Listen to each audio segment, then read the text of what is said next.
The Triforce and it feels right. Like Bowser you can listen all night, singing peaches until the sun lights. Summer shoots her beam so bright. Master hand always brings a fight. Catch 'em all and use that fire blast. Put the soul back to visit your past. Welcome to the Nintenbyte Podcast. Hey everyone, welcome to the Nintenbyte Podcast episode 11. How you guys all doing? We got a full show here for you guys. No Andres restarted this week. Congratulations to his brother getting married. So there's a lot of stuff going on. You won't see him for a couple weeks. That's all right. He'll be back before the end of the month. We have a packed show. I want to make sure that I give special thanks to N64 Josh. He stepped in last moment today to claim that Andres restart spot. So thank you, man. So good to be here. That's all right. You want to let people know who the hell you are and what you got going on?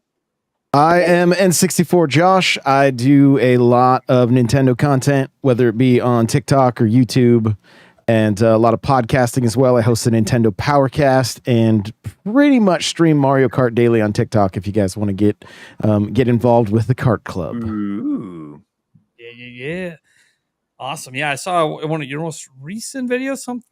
I don't know. You were going up against that guy with a 61,000 rating.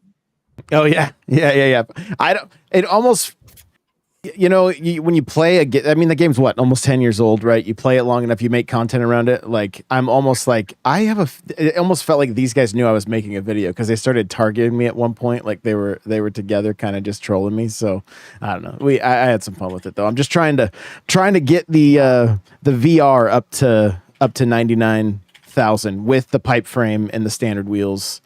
So, because I can't do the meta. It just feels wrong to drive a teddy bear around in Mario Kart. So, absolutely. Let's see. We got Favlam is back. How's it going, man? Howdy. Welcome. Hi, everybody. It's good to be back as always. We love Nintendo. We love all that stuff. It's been good. New York was fun. Love New York. Go subscribe to his YouTube channel. He's almost at 1,000 subs. Let's go. Oh yeah, thanks. Appreciate that. Link down below. Go subscribe. I've been posting a lot more frequently too. So I have a video coming up about the best Nintendo Direct during the Switch era. So look out for that. Yeah. That's what we're talking about. Then we have Nintendo Talk back in the house. How's it going, buddy? What is up, guys? Yeah, you can find me everywhere at Nintendo Talk. I have a brand new podcast. Only audio versions. It is called the Slow Burn Podcast. It is like cozy game farming podcast. Explains why I haven't been invited. We did 2 episodes, man. I also got a brand new console. I've never even touched this thing before. I got a Dreamcast. And Nice. Oh my god, dude. I feel like I'm discovering a whole part of gaming that I just skipped over me, man. I bought a modded one, so it has every game on it, but it is amazing. Right in time for the 25th anniversary. It's coming up here. I'm jealous. Got a little Thunderstash Gaming. How's it going, buddy? Excellent. I'm doing excellent. Thanks for having me. As always, I'm excited to be here. A lot of great topics today. Dude, every time you're on, I always wonder what shirt he's going to wear. And today we got the Double Dragon. Well, you guys know they just announced yesterday they're making a new 3D Double Dragon. So gotta represent. Are we really? That's exciting. Yeah, 3 Double Dragons in the last 3 years. Woo! Let's go. On the new Call of Duty. So would that make it like 6 dragons or? Yeah, basically. I knew that would hit with the dads in the group. Of course, we got Eric Moore. Hello. But you can go flip your camera if you want. Like you just walk either right way. No. I can't. I totally forgot. It's on that other computer. Remember? Yeah. Hit the setting, then unmirror the camera. Anyways. Yeah, it's a little wonky setup because we got to use cell phones for his camera. That's why he looks all nice and red. Like I don't know. That's the iPhone doing its beautification of your face. Apparently, it's saying your face is so ugly it needs to make it red. You need to become a cherry to be appealing. How you guys doing? I'm Nintendo Prime. You guys know what's up at this point. I want to do a shout out to our audio listeners. We've only had 10 episodes, obviously, put up audio wise, and we have now had 3 straight episodes cross 100 listens audio wise. So we're growing. on the audio side, which is pretty exciting. Shout out to N64 Josh for the tip on where I should be uploading my podcast to. That made a big difference. I'm actually growing instead of not doing anything. Oh, Yeah, we're about love that. We're about to cross 1,000 listens, so that's awesome. We'll just keep it going, and hopefully, 10 episodes from now, we're talking about 200 and then 300. We just keep growing from there. We'll see what happens. Also, shout out to all of you guys watching. Since we started this podcast, we barely made it, but we have not had a single episode below 3,000 live views. So thank you so much for that. We barely made it on this last episode. We'll see what happens today. I guess we got to have more interesting topics. I guess I'm sucking. I don't know. Last week was my return to picking topics, and apparently people didn't like my topics. Just let Thunderstash take over every time. The 1 week he ran it, dude, views were popping. So I guess I'm the problem. Speaking of being the problem, I guess we can get into our topic roulette. So we got our 4 topics with our 3 hosts. So I'll go first since I probably have to take 2 topics. Let's go with oh, geez. What topic looks fun to me? They all look fun to me. Like Nintendo Talk, are you ready to talk about a horror game today? Yeah, I don't like that disrespect, man. I play plenty of horror games, okay? Just because I play these cutesy games. Damn. Name one. Resident Evil. Oh, I'll give it to him. which one you say? I don't know if they're all considered horror. Ju-on on the Wii. What you know about Ju-on on the Wii? Man? Ju-on. You notice he's got to go like really old school. Cursed Mountain. What are you talking about? Silent Hill. Okay. There's ghosts in AC after like 3 a.m., right? That's There's a kinda ghost. There you go. Luigi's Mansion 2. Yeah. So obviously we'll get that announcement from Nintendo today, but I'm not going to take that one. I feel like that's an easy one. I'm the Zelda guy. I'll go with the Zelda debate about the new versus classic, given that's been raging again. It's wild for some weird reasons this time, and it's not just about Echoes of Wisdom this time. Let's go to how about Eric? What do you want to take? I'll take the easy topic, the non-gamer. I don't. What? I'll take the announcement of what is it? Emio? Emio? I don't know. I think it's Emio. But okay, cool. The one I actually did watch the trailer. So. Oh my gosh, you can handle 15 seconds? I did. Wait. There's a shot in there at me somewhere in there. Thunderstash, what are you gonna take? I think I will take. What does this era mean to me of Nintendo? There we go. Special reason why there's a topic this week. We'll bring that up during the thing. We got a nice little graphic to show you guys. All right. And I guess that leaves me with the whole GameCube coming to NSO stuff and why that has become a topic over the last week of discussion because of some fact-based findings that we don't really know if it means anything, but we'll find out, won't we? So I guess we'll start with the first topic that I chose, and that was the Zelda debate on the new versus classic. So over the last few days, I don't know what the heck's going on, but new Zelda versus old Zelda keeps coming up, and people are really like getting very passionate about these discussions, as Zelda fans tend to do. And while a lot of this booted up again after Echoes of Wisdom was announced, which is like another top-down classic Zelda game, but it stars Zelda, and so it's different and stuff like that. What's really making it swell right now is there are a lot of Zelda fans that just don't like Breath of the Wild or Tears of the Kingdom. Just straight up think the games are gutter trash. Not even good games, let alone good Zelda games. And they're really mad that this is like the future of the series. And they think that, the classic 3D Zelda games, like your Twilight Princesses, your Wind Waker, your Ocarina of Times, that these games should still be made instead of the new direction it's going in. And because they kind of feel like, well, they might keep the classic style around, but maybe only with top down, depending on what happens here with Echoes of Wisdom. They really want that old school feeling back.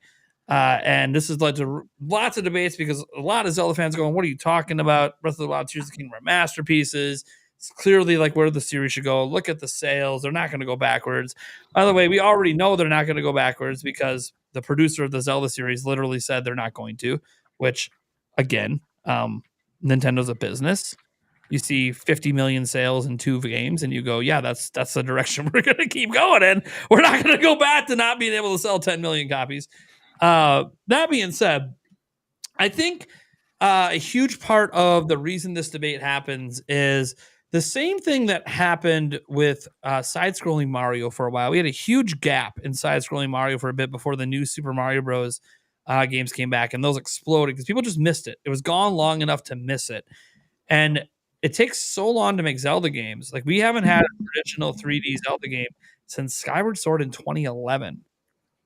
So that's 13 years. And I think what's happening after 2 non-traditional, we call them non-traditional, they're probably the future of traditional Zelda, but I think it's just they're missing it, and they're missing it a lot. And Nintendo hasn't really remade or remastered or brought back a lot of the old 3D Zelda games beyond Skyward Sword HD. They did the 60 FPS thing there, but we didn't get an Ocarina of Time remake, at least not yet, or Majora's Mask. We didn't get the Wind Waker and Twilight Princess. And I think if those games would have came back, maybe people wouldn't be so fussy. But I think people are kind of feeling like, well, maybe Nintendo doesn't want to bring these games back because, again, it's the old way. They don't want to introduce new fans to the old way. They want to keep pushing the new way. And the only reason Skyward Sword came back is because it's like Al Newman's baby, and he's really mad it didn't sell well. Could be the reason. Yeah. Don't really know. But I find it quite fascinating because obviously Breath of the Wild and Tears of the Kingdom are my favorite Zelda games of all time. And I've played every single one of them, all the side games, all the games that don't count, like the CDI ones. I even beat all of those one time. Even BS Zelda, although I didn't get to play it back in its heyday, I did play a fan modded version, just so I could see what it was about anyways. I wasn't too crazy. The craziness would have been if I played it back in the day on the Satellaview and stuff. But anyways, the point is that I love all the Zelda games. There's only one that I really don't like, and it's fine. We're not going to get into that debate. But how do you guys feel about like the new games versus the classic? Like, which style do you prefer? Are you a little upset that like, hey, we're not really going to get that dungeon crawling Twilight Princess again? Like, that's just not the future of Zelda. Or are you kind of cool with the way things are going? So I was mentioning this right before we started podcasting, streaming. I have seen this sentiment grow on YouTube. Not just, there was one video essay in particular I liked. The creator's called Skitty Bitty. If you guys in the chat want to look it up, it's a great video essay. It's 3 hours long, but I mean, hey, it's a video essay, right? But there's another one by this guy named Nayru, Naru, I think is how you say it, about Zelda's story. And so I bring up both videos because I think what people are struggling with, at least in terms of Tears of the Kingdom, especially, is that the story, it didn't quite execute well. There were parts where the highs were super high and they were great, but then there's parts where the story is a bit fragmented, or it even has the possibility to, because of the open world nature of it, to be fragmented. And I think that, so that's where I think the hunger of that traditional Zelda comes from. I think people put up with it more with Breath of the Wild because they were like, it's a new direction and it's so successful. It executes the story that it's trying to accomplish in a very thoughtful and well-done way. It's it takes place in the past. It's the point is it's supposed to be this fragmented like mystery that you're figuring out. But in Tears of the Kingdom, it feels more like the traditional Zelda story where it's like, there's the princess is gone or in peril somehow, and you're trying to stop Ganon. And are we spoiler casting for this or no? You're good. We're way past. Okay. Well, I just wanted to make sure. So, repeat the game. Yes. Especially so spoilers alert for anyone listening who may not have played it. In Tears of the Kingdom, the story is delivered through a similar thing that the memories were in Breath of the Wild, where you have the tears or the dragon tears where, you get the visions of the past where Zelda is taken to at the beginning of the game, and where you eventually find out, oh, hey, the dragon is Zelda and the light dragon that's flying around. And so that story can be a bit fragmented, though. You can sometimes see one of the really important scenes like from the get-go because of the nature of the way that the story is laid out, and that those, I think it's the hieroglyphs or the mono, I forget what that's called, something glyphs. But all that to say, I think Tears of the Kingdom didn't quite execute its story very well because there's also a lot of plot holes in Tears of the Kingdom when you sit and think about it. Like, where's the Sheikah technology? Where do the divine beasts go?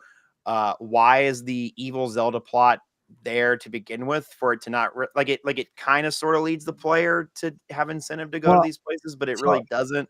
There's just things where the story doesn't quite come together as masterfully as it did in every Zelda prior. That's all I'm trying to say. And I think that's where this hunger for a traditional Zelda is coming from. I don't think it's just the story though, because I think it's obvious Nintendo's still trying to figure out how to tell a good story in an open world setting. Breath of the Wild was obviously memory based. They still want memories again, which means things can be out of order, which means yes, of course, didn't matter as much in Breath of the Wild because you were sort of just trying to remember what happened to you 100 years ago. Didn't really affect today, whereas the story that you're being told in Tears of the Kingdom massively affects today. So as an example, when you find out that that's a puppet Zelda, well, suddenly it kind of ruins a lot of what I think they're trying to do there, because they're trying to get the player to think it actually is Zelda in each of those territories. And once you realize it's not, and you figure that out in the story, it's like, oh, well, now why do they keep pretending? Like, it's just that. And obviously, the Zelda dragon thing, like you can kind of figure out that Zelda's the dragon.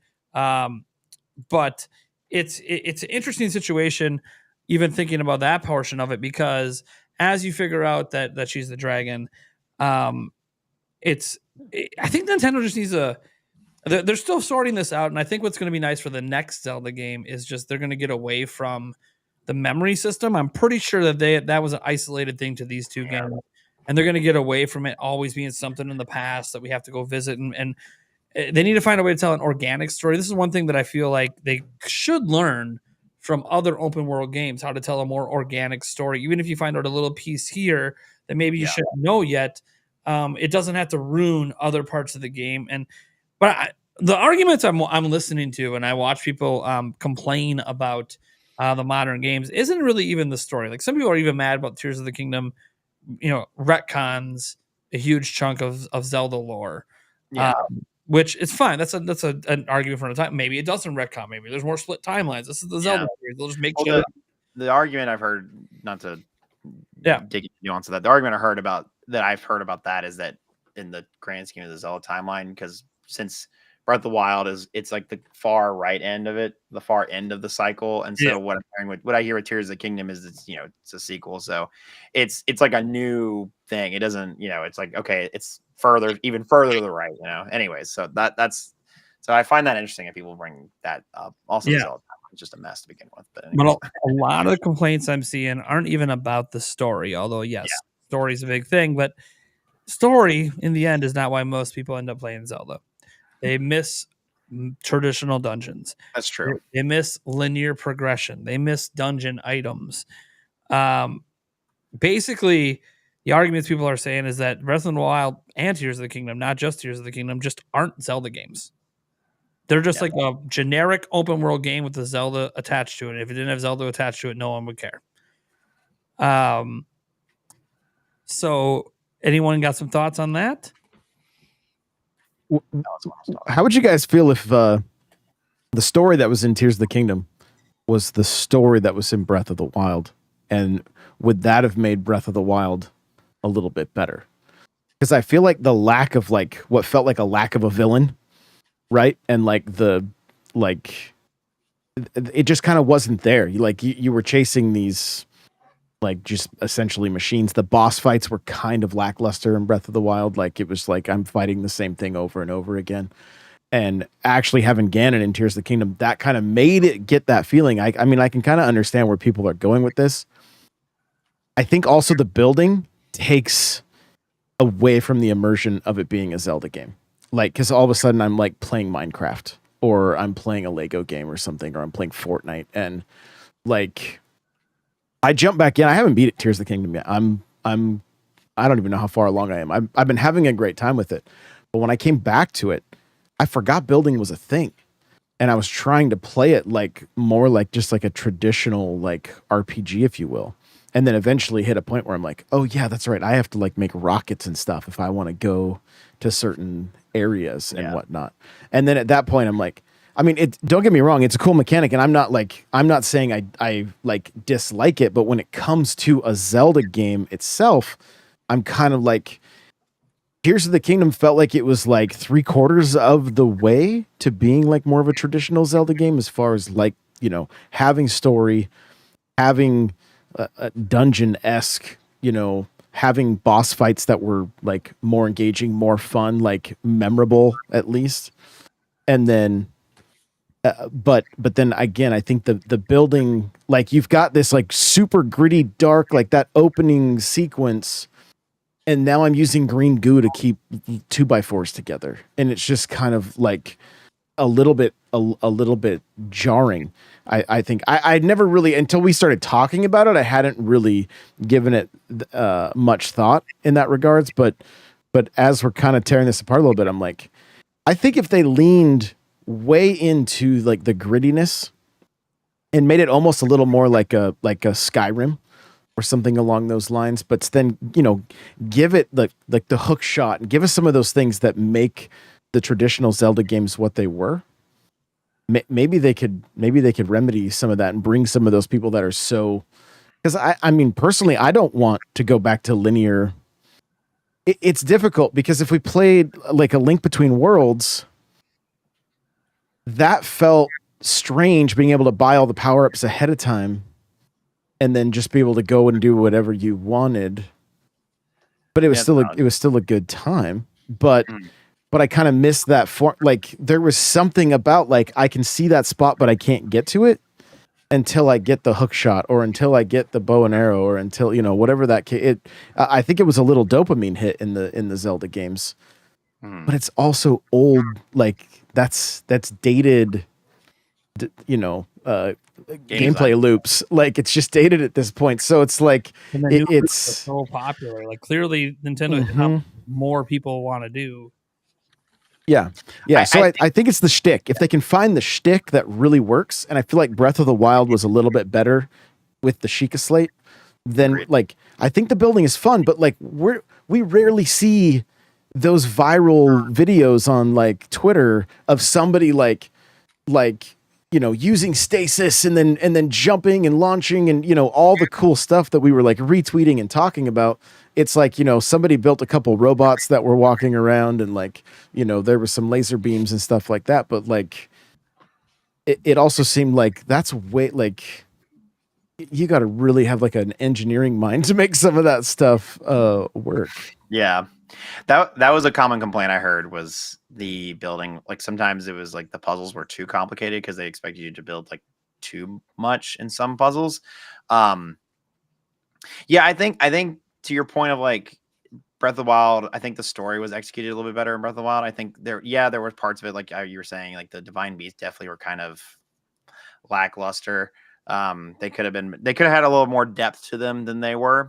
But I think if they were more linear elements to Tears of the Kingdom, kind of like you see in Link to the Past or Link Between Worlds, right? Where it's like sections of the game are technically open world. You can do them in any order you want, but then eventually, the depths open up, or the skylines, you know, like, it's like, oh, I completed the down dungeons. Oh, there's stuff in the sky now, you know, stuff like that would have been very interesting. I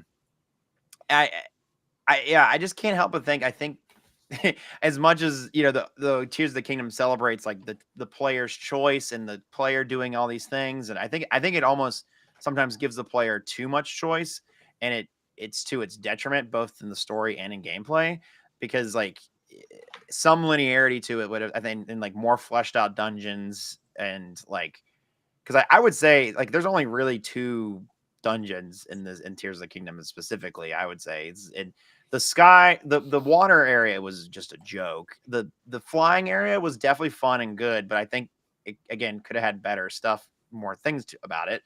I like the Goron place a lot, but like you're saying, Josh, you could use your Zonai stuff and just motorbike around, just go straight to the boss. Yeah. And the only one that's like super memorable to me, honestly, was the flying one, but that's just because of the boss fight. And then the temple in the desert is like amazing, just because that felt like a traditional ass Zelda It dungeon. forced You're you. doing light puzzle. You're doing all. Forced you to play it traditionally. Yeah. That was, and if they did more of that with the other dungeons, or I mean, you could even retcon. You could keep everything that's in Tears of the Kingdom, and you could retcon like the power in here is so overwhelming. Your Sheikah slate's like, or what Zonai arm is fucked up. You can only use X powers in this. You know what I mean? Like that would have been really cool. And then you put restrictions on the player that they have to think outside the box. Like in every what's the shrines? Yeah, what's the reverse? You can't use your shit in the shrines most of the time. Yeah. You gotta love Zelda fans, because Zelda fans are guaranteed a game every year. Literally guaranteed a game every year. They get spin-offs, and every 5 to 6 years, you get an absolute masterpiece from the Zelda team, which is probably the best team Nintendo has, if I'm being honest. 1000%. And like the major complaints that I'm hearing is Nintendo, the chances that they took. They took this IP and made it open world. They did new crafting elements, and there's like still complaints. I don't get it. Like I get comparing the open world to the linear, but saying that Breath of the Wild is a bad game or Tears of the Kingdom, it's just a wrong opinion. It's just there's little things that we can all nitpick, but as a whole, that's a crazy take. I would say saying it is Breath of the Wild is one thing, but saying Tears of the Kingdom is a bad game, I think is a understandable opinion or an understandable take. As a sequel. As a sequel, yes. Yeah. Gameplay loop, I love Tears of the Kingdom. It's great, but but I can understand why people would grow tired of it and whatnot. And and we can still look at masterpieces in the industry and in media. Sorry, I cut you off, Nate. I apologize. I see you frustrated over there. And we can still be critical of it. So I don't know. Oh, yeah. Oh, you're getting mad at me. I apologize. He's getting mad at my take. I think we can still be critical of masterpieces though, and nitpick the things, I don't know. And it's not to say that they need to throw it all away and it's bad. It's just, So does the Zelda fan base, do they want like to be like confined in like this one path that you can go down? Because that wasn't a lot of like the limits of the console. Zelda, because they know what it wants. Yeah, like, honestly, I would say it is a bit overblown. I would say it is slightly overblown. And we're still getting linear games. And it's based in nostalgia, to be perfectly honest with you. Yeah, we're getting linear games, but some of the argument is that, but Echoes of Wisdom is still not traditional because it's Zelda and she doesn't swing a sword. And it's the sentiment comes partly from people they want to play Wind Waker again. They want to play Twilight Princess. They want to play Ocarina of Time. They want to play the game that they grew up with or something that feeds that nostalgia, which, again, I sympathize with. But, that's when it gets to that point in the argument, that's where I'm like, okay, just give us the remasters. I love when Nintendo takes chances and gives us little sides. I do too. I also think that that we need to be a little fair to the Zelda team, because this Zelda team, yes, Zelda was originally an open world game. Well known. It was one of the earliest open world games of all time. Might even be the first. I'd have to go back and look. So returning to open world, this team's completely different from that team back then. And this was their first take at it ever in a 3D game, really.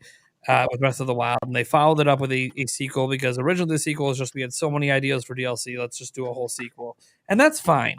But I think we also need to be fair to them because I feel like Tears of the Kingdom is also set with the same restrictions of what they felt like in Breath of the Wild. Like they did the memory thing, so it kind of felt like, well, we got to do the memory thing again in a new way. That this happened and this happened. Oh, we're not going to explain this. We're not going to explain that. By the way, Zelda. As much as I've been a Zelda theorist and a timeline person for a long time, storytelling has never been the Zelda team's strong suit. There's plot holes in every damn game. Every damn game has a billion plot holes. So, like, we could nitpick about the plot holes in Tears of the Kingdom as a sequel, and it's like, okay, well, there's plot holes in Majora's Mask as a sequel. Massive plot holes in Zelda 2 as a sequel. So, like, they're just not very good at telling. They're good at telling isolated stories, but not, like, ones that actually line up very well together. But my thing has never really been the issue with the stories. I think that we need to let the Zelda team grow and evolve. They've been stuck in this same Hyrule that they built, over a decade ago, in development wise, anyways. And now they finally get free of whatever they were doing with here and truly build a new world, truly build a new Zelda, really for the second time ever from the ground up for an open world game. Like, I think about all the current open worlds where they are. Like, if you even go back to like the very first Witcher game, which was open world, dude, that game sucks compared to Witcher 3. It's a piece of shit compared to Witcher 3. I'll just say it out loud. I beat the game, but that's where they started. And then they got all the way up to The Witcher 3. And then eventually now all the lessons from that led to them having, even though a rough launch, a pretty solid game today in Cyberpunk. So I think it's like, hey, this team, Breath of the Wild was their first foray, and then they never really left that for the second one. Now they're leaving that. And now they get to do everything again from the ground up. It might not even be in Hyrule. We don't know what they're going to do. In the end, they get to do all in a whole new Link, a whole new Zelda. They get to take the lessons learned, the feedback they keep saying they're listening to, and Tears of the Kingdom showed that they were listening. Just even what they did with the dungeons was really listening to the feedback from the players. So they're hearing the feedback. But if the feedback you guys are trying to put out there is we want traditional Zelda, that's not going to happen. That I can tell you. They already told us it's not going to happen. And I think for some fans that are really clinging to those old games, I think they're having a hard time accepting that Nintendo just isn't going to do it anymore. And look, I understand they might still do it with the top-down ones. We don't know. Again, Echoes of Wisdom's not even here. So we can't even talk about how traditional that is yet because we don't know. But it's interesting thinking about it because I think it's hard to let go of things you love when series evolve. And this has happened several times with so many different franchises that have evolved, and some of them evolved in bad ways, and the series ends up dying. And even if you don't like what Breath of the Wild is and don't like what Tears of the Kingdom is, and you decide I'm putting my foot in the ground, I'm never buying an open world Zelda again, well, that's okay. The Zelda fan base had never grown more than 10 million strong in the past, and now they have a fan base of 30 million plus. They can probably do without a few million of your sales because they have 15 plus million other people that are going to buy it. And if they build something that appeals to now with a brand new world on a brand new system, they can appeal to a completely new audience that's never played Zelda before, a whole new generation of gamers. So Nintendo looks at it from a business perspective. Like, yeah, we're not going backwards. It is what it is. Like, why would we ever want to make a Zelda that doesn't appeal as much? But I do think they're listening. And I think the biggest thing they're listening to, like feedback on the story. They've definitely heard a lot of feedback on that front. I've heard a lot of feedback on, hey, you did some cool things with the dungeons. Just keep taking it further. Keep advancing that. Keep finding ways to do it. Hey, it was cool that we could solve the dungeons in any way, but one of our favorite dungeons was the one that we couldn't necessarily do that with. So maybe find a way to restrict us, or like some of people's favorite shrines. They stripped away all your shit. You had nothing, and you had to figure it the hell out. Part of the reason it worked was because it was so out of place. It felt like, whoa, wait a second, didn't expect that. Same thing with that with the dungeon in the desert.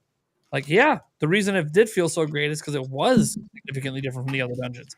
Maybe make each dungeon like that, where it feels significantly different in some way that it's just unexpected. So I think there's a lot of things they're going to learn from it. But I do think a lot of you classic fans, again, I'm one of them, but with Tears of the Kingdom, Breath of the Wild being my favorite ones in the series, again, you guys don't think after that it's Zelda 2, so I go real old school with my love of traditional Zelda. Yeah. I just go, I know it's hard to let go, but they ain't gonna give you what you want. If you want, the most you can hope for is that they remake the old ones, because Nintendo's not going to let go of this audience by going back to a type of Zelda that this isn't Nintendo's first big mega successful system, guys. They had 150 million DSs sell. They had 100 plus million Wiis. They had like 90 million Game Boys, or 118 million because they count them all together. And it's like, and none of those Zelda games were able to cross 10 million in sales. None of them. Mario did 46 million on the NES.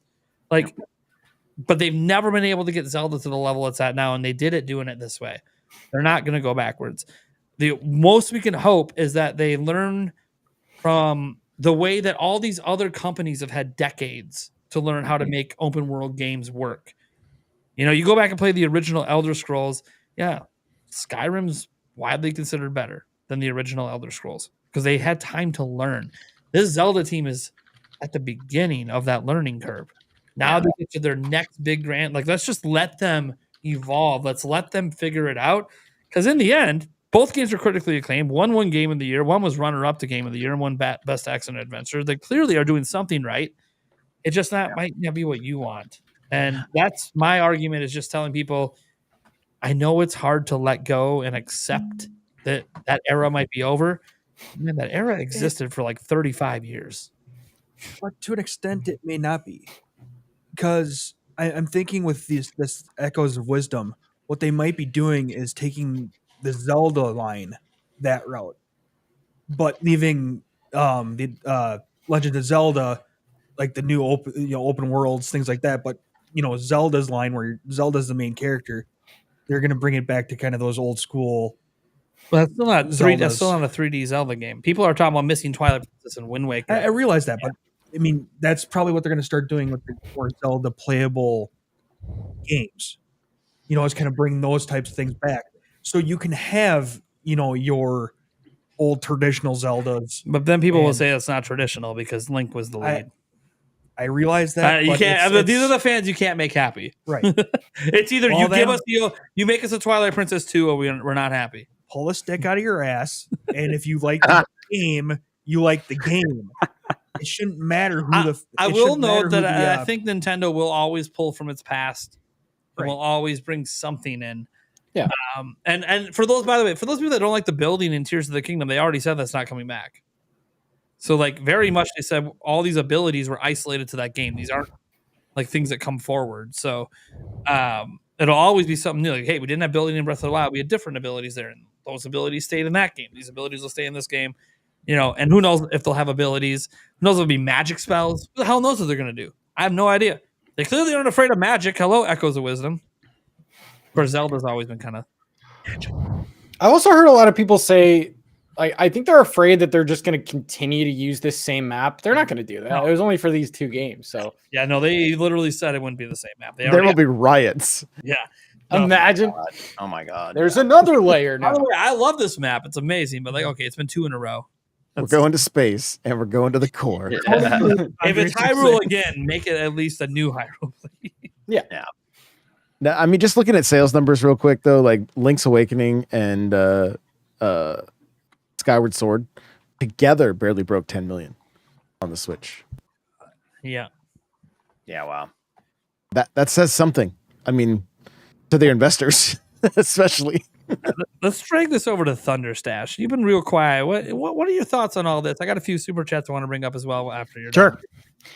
Well, I thought about this earlier, and it's pretty easy. Like for me, right? I don't prefer one over the other. The first game I ever bought when I was a kid, was back in '89, was the first Zelda. So I've played them all. Zelda's really important to me, like everybody. I have tons of different fan games. I got physical versions of the actual fan games. You could say the ROM hacks. Some of them are very good. Huge Zelda fan. But I prefer like a steady diet of 2D and 3D outings. And we've talked about this on previous podcasts as well. I think we're going to be in a world where that's what we do get. We're going to get 2D Zeldas. I mean, the proof is there. We got Link's Awakening. Now we have Zelda coming out here in September. But I think it's going to be a little different, right? I thought about it, and we still have plenty of traditional 2D Zelda games that you could remake. And we still have a few traditional 3D Zelda games left to be remade. We've received one 3D Zelda remake for this entire generation, Skyward Sword. And that's going off the idea that we're not going to get Wind Waker or Twilight Princess on Switch 1. Obviously, who knows what's going on there? We'll never know until it actually happens. But we only got one for this whole generation, which the pacing on that could work out really well.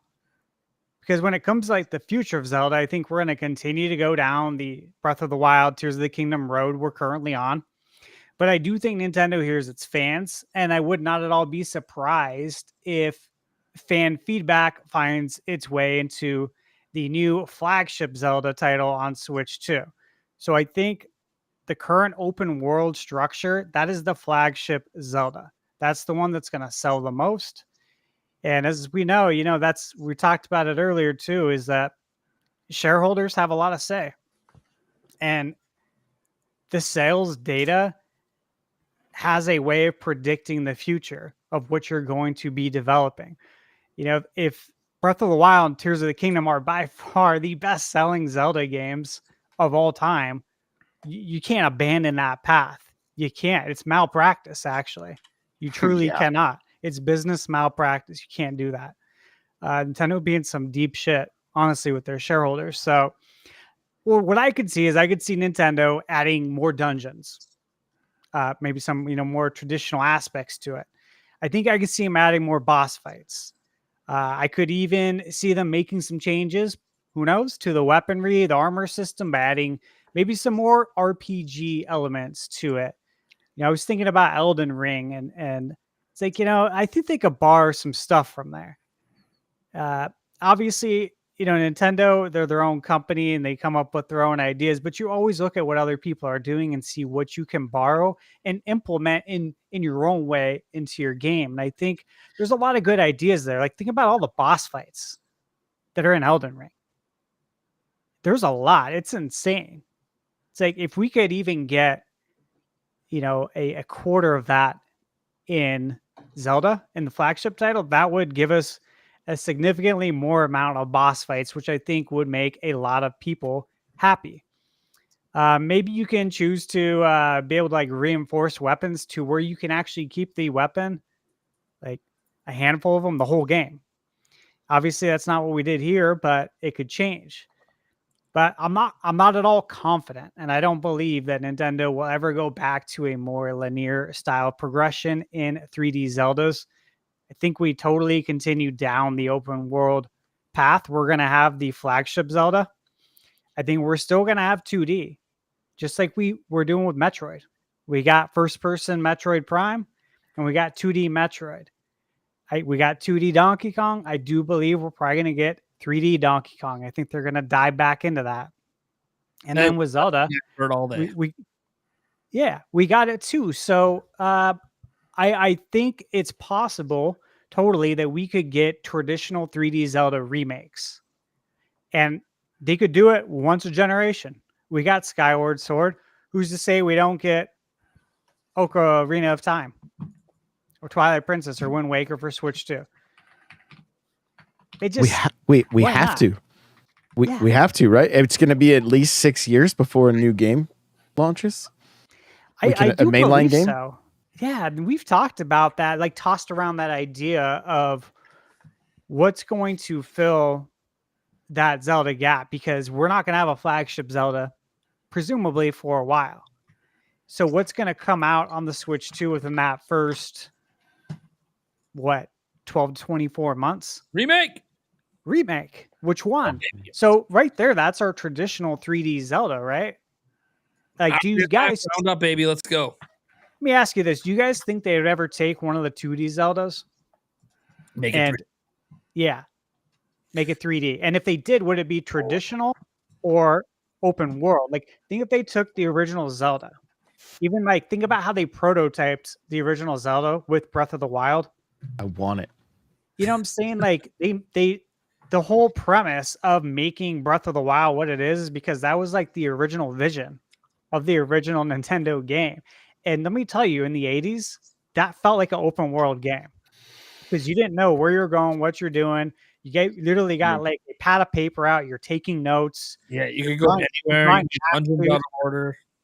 Yeah, that was open world back in the day. So when Breath of the Wild came out, I'm like, yeah, this is it. I see the vision. I totally do. I get it. And I appreciated that. So what if they took the original Zelda, though, or Zelda 2?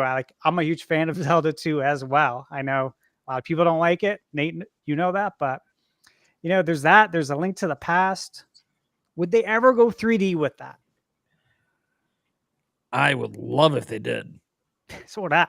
I don't think they're going to, but I would love it. You made me just think of something. Do we really think the next, new original open world Zelda is going to be in 6 years, or have they been working on it? Was it all hands on deck for Tears of the Kingdom? You I guys don't think it's 2030. I'm on record 2028, revealed in 2026. But isn't that a little risky to launch this brand new system without? I'm not saying it's going to be a launch game, but like within the first couple years, not have like a big game of the year Zelda game. Well, here's the thing. I think there's a couple things that make it not as risky. One, you're going to have a game of the year 3D Mario game, or at least a contender for game of the year 3D Mario. That's probably your launch. And then there'll be a brand new Mario Kart for the first time in forever. That's going to do really well. And then, yeah, there's going to be other things. I don't know what those other things are. But there'll be something. Those are a new IP from Monolith Soft that's been worked on forever. And there'll be something Zelda, as an example.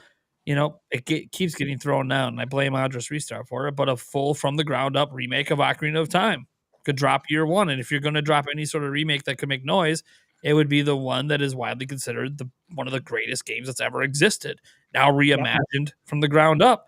That would actually drive hype from traditional, and because it's 3D and looks so new, it could drive some of the new audience to it as well, and you kind of just see what happens. I don't know if it would still be if they make ground sweeping changes to make it more open to appeal to more people or not. I don't know. Ocarina of Time already can be more open if you know what you're doing. You can do things out of order, and you're not really supposed to. Yeah, but they could make it so maybe it's more intentional that you can do it out of order, and that might make people more excited for it. But even without that, I think all that really matters is Nintendo's been during the Switch era. They averaged publishing one game every month. I don't know if people even realize that throughout the entire Switch era. Every month there's been, on average, a Nintendo published game. Not always a new game, but something published by Nintendo releasing. That's crazy. So, like, if they keep up that cadence, all that really has to happen is they can't wait until 2028 to show the Zelda game. They can't wait that long. But I think they could wait till year 2. You know, if say Switch 2 comes out early next year, they can wait until the end of year 1 or that summer of year 2 and then tease the new Zelda with the idea of it coming out a couple years later. Because Zelda is the big selling Zelda games. They don't seem to be afraid to tease a couple years early. But yeah, I don't think you need Zelda to sell a system. It certainly doesn't hurt. No. But we there gotta factor in something else you too. need something to kind of fill that void for that kind of audience year 1. And I don't know what, Nintendo's only got one Zelda. So, It's gonna be open world Star Fox. Come on. there you go. That's what it is. Well, when's the Zelda movie coming out? When's it supposed to come out? That I don't remember. Actually, You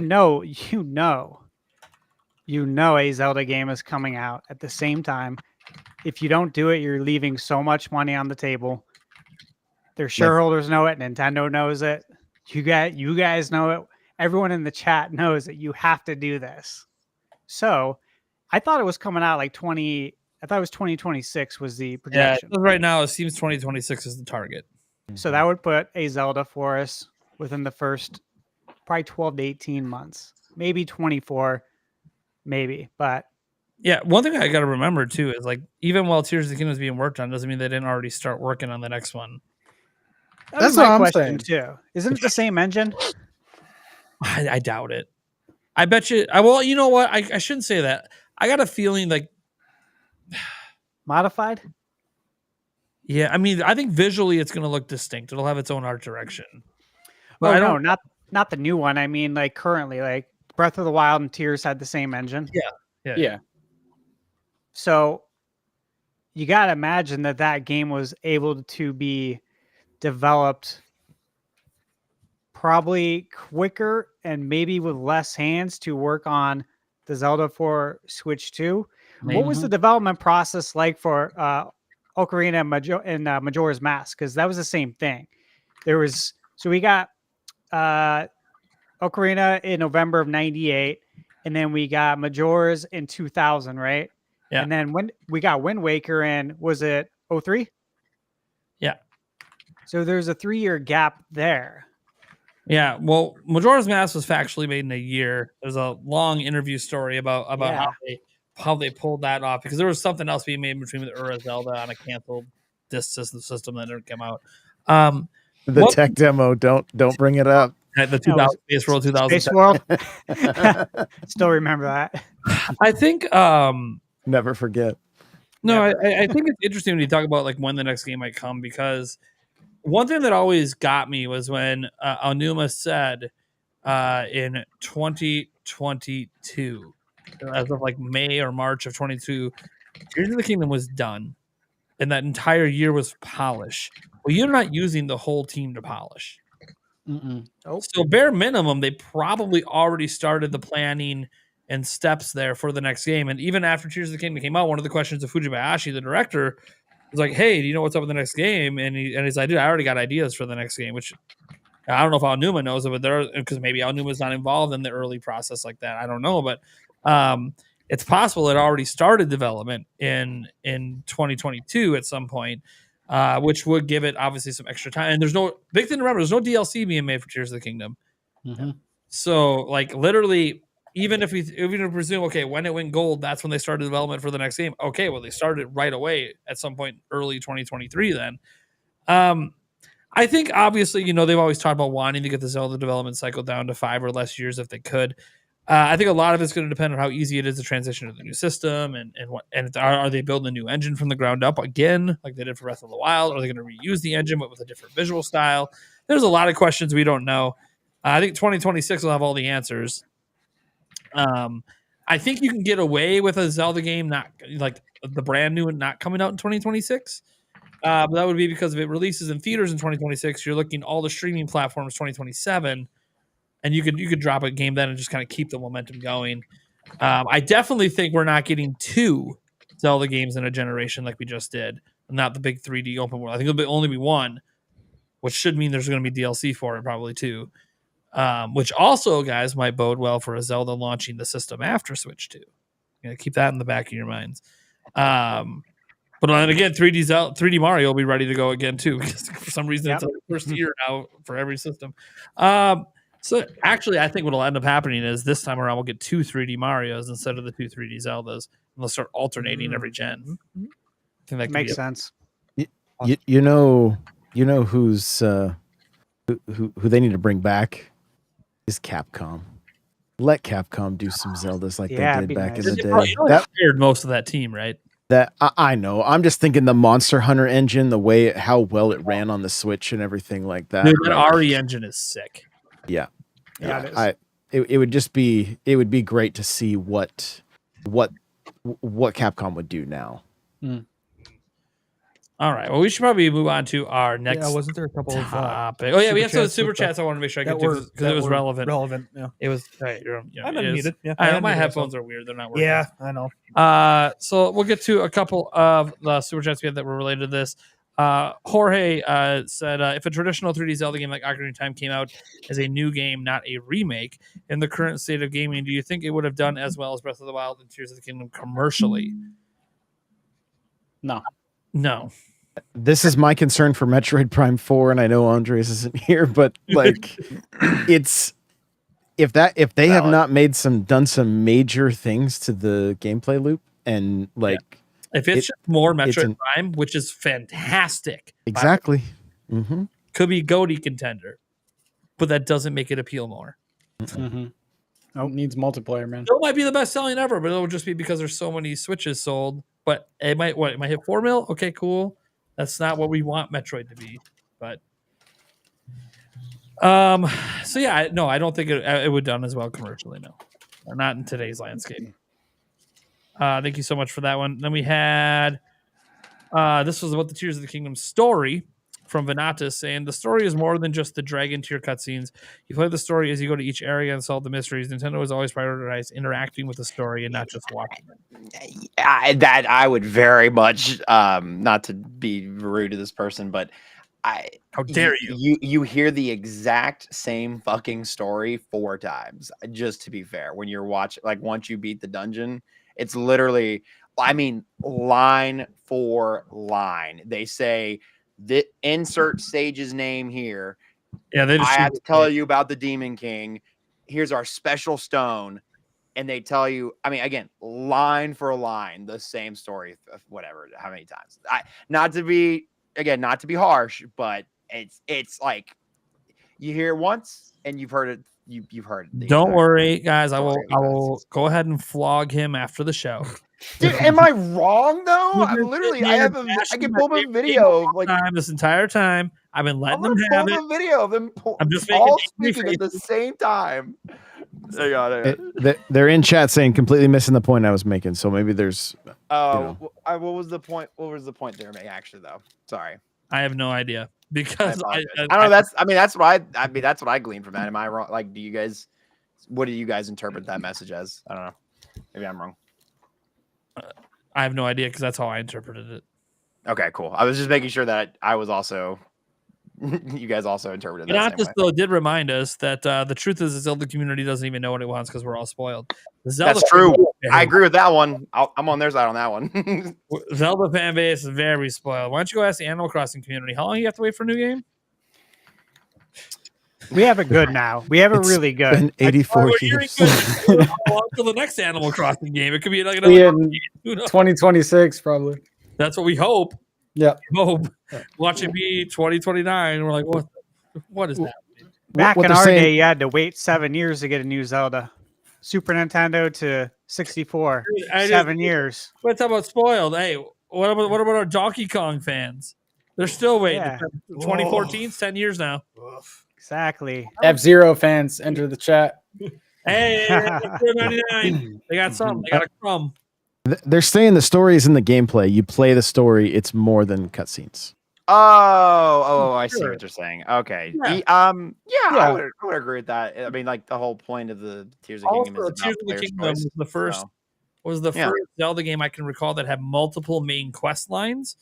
And one of those main quest lines was definitely all like you had to go do it and experience it in gameplay. Yeah. Well, cool. Stories in the gameplay. So I guess with your original question, then sorry to stick on this one, but so it is your. You know, never mind. It's fine. We don't need to stick on it too much longer. Okay, it's fine. I'm getting angry on you. I hate you. No, I'm not trying to get angry. I'm just like trying to video and I'm pissed. trying to understand. No, I'm not. I watched 2 videos about it. You'd have to go watch my videos of calling it the greatest game of all time. Anyway, Free Metro Hat comes in and says, do you think the next 3D game will go beyond Hyrule? And do you think the big bad will be brand new? Yes to both. I think Yes we need to to one. continue. We got to continue charting new territory. Yeah. I think they relied really much on like the Ganon and Ganondorf stuff. Literally, end of Tears of the Kingdom. If the game takes place after it, I know they did retcon things all the time, but I'm pretty sure we eradicated him from pure existence. Yeah. Based on the nuclear explosion, I'm pretty sure that's the end, at least for after Tears of the Kingdom. But again, they retcon things all the time. But I think they know that they got to do something new. Like even if they go to if it's Hyrule again, it'll be a new Hyrule. But I do think that they realize, hey, we did this Hyrule thing twice. It's got to be something new, something beyond. Or if it is Hyrule, it's a massively expanded one, other lands or other kingdoms potentially involved. And then big bad wise, look, they've done new big bads before. It's not new for the Zelda series. And I think the way they sent Ganondorf out, I do think is one of the best ways they've ever sent Ganondorf out. Mm-hmm. And it really feels like they did that intentionally to be like, we are done with this. Mm-hmm. We got something else in mind for what's next. Some people speculate it could be Demise coming back. Some people speculate it could be something all completely new. We'll see. You got to wonder if the movie will have any significance with future Zelda plotline. I got a feeling the movie's going to be so separate from everything. They're going to be very safe. Yeah. So we're I sticking think the with movies are going to be North cookie story cutter. again. I think Nintendo has shown us what the next game's going to be in releasing Minish Cap onto the GBA NSO, and we are going to get Shrunk in the same Hyrule. Honey, I Shrunk the Kid. Same Hyrule. That'd be dope. It's going to take us so long to get across. Be a Breath of the Wild didn't make it. They're bringing it back, except we're the Minish now. All the shrines, you know, we didn't realize we've been walking on hundreds of shrines the entire time we've been playing these other 2 games. Hmm. I am curious what they're going to replace the whole shrine thing with. because that was very much this era. I think it'll be something different next time. So I do too. I like the caves and stuff. The caves were great. Caves were a good addition. Yeah. Yeah. I think maybe they go more in that route. Something Mhm. that feels more Like organic. natural. Yeah.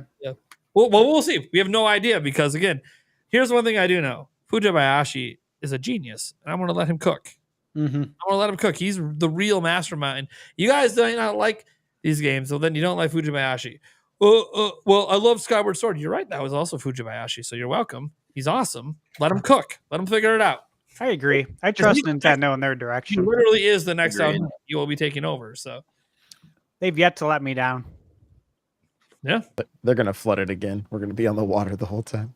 Even with Wind Waker, when Wind Waker came out and everybody was pissed, I wasn't. so pissed. Because they want a space world, Zelda.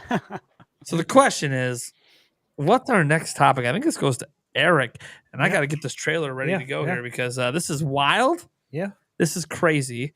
I got to make sure the audio comes Wild through and for Crazy it Kids? because this. I was saying, because I'm the same wavelength, Eric. Wild crazy kids. What are we talking about? Damn good show. Nintendo announced a new IP today. Woo! It looks to be a horror game, but we're not 100% sure because it was only a 15-second teaser. Looks like the game's name is Emio, which apparently translates to smiling/laughing man in Japanese. It is M-rated, Nintendo published. What do we think?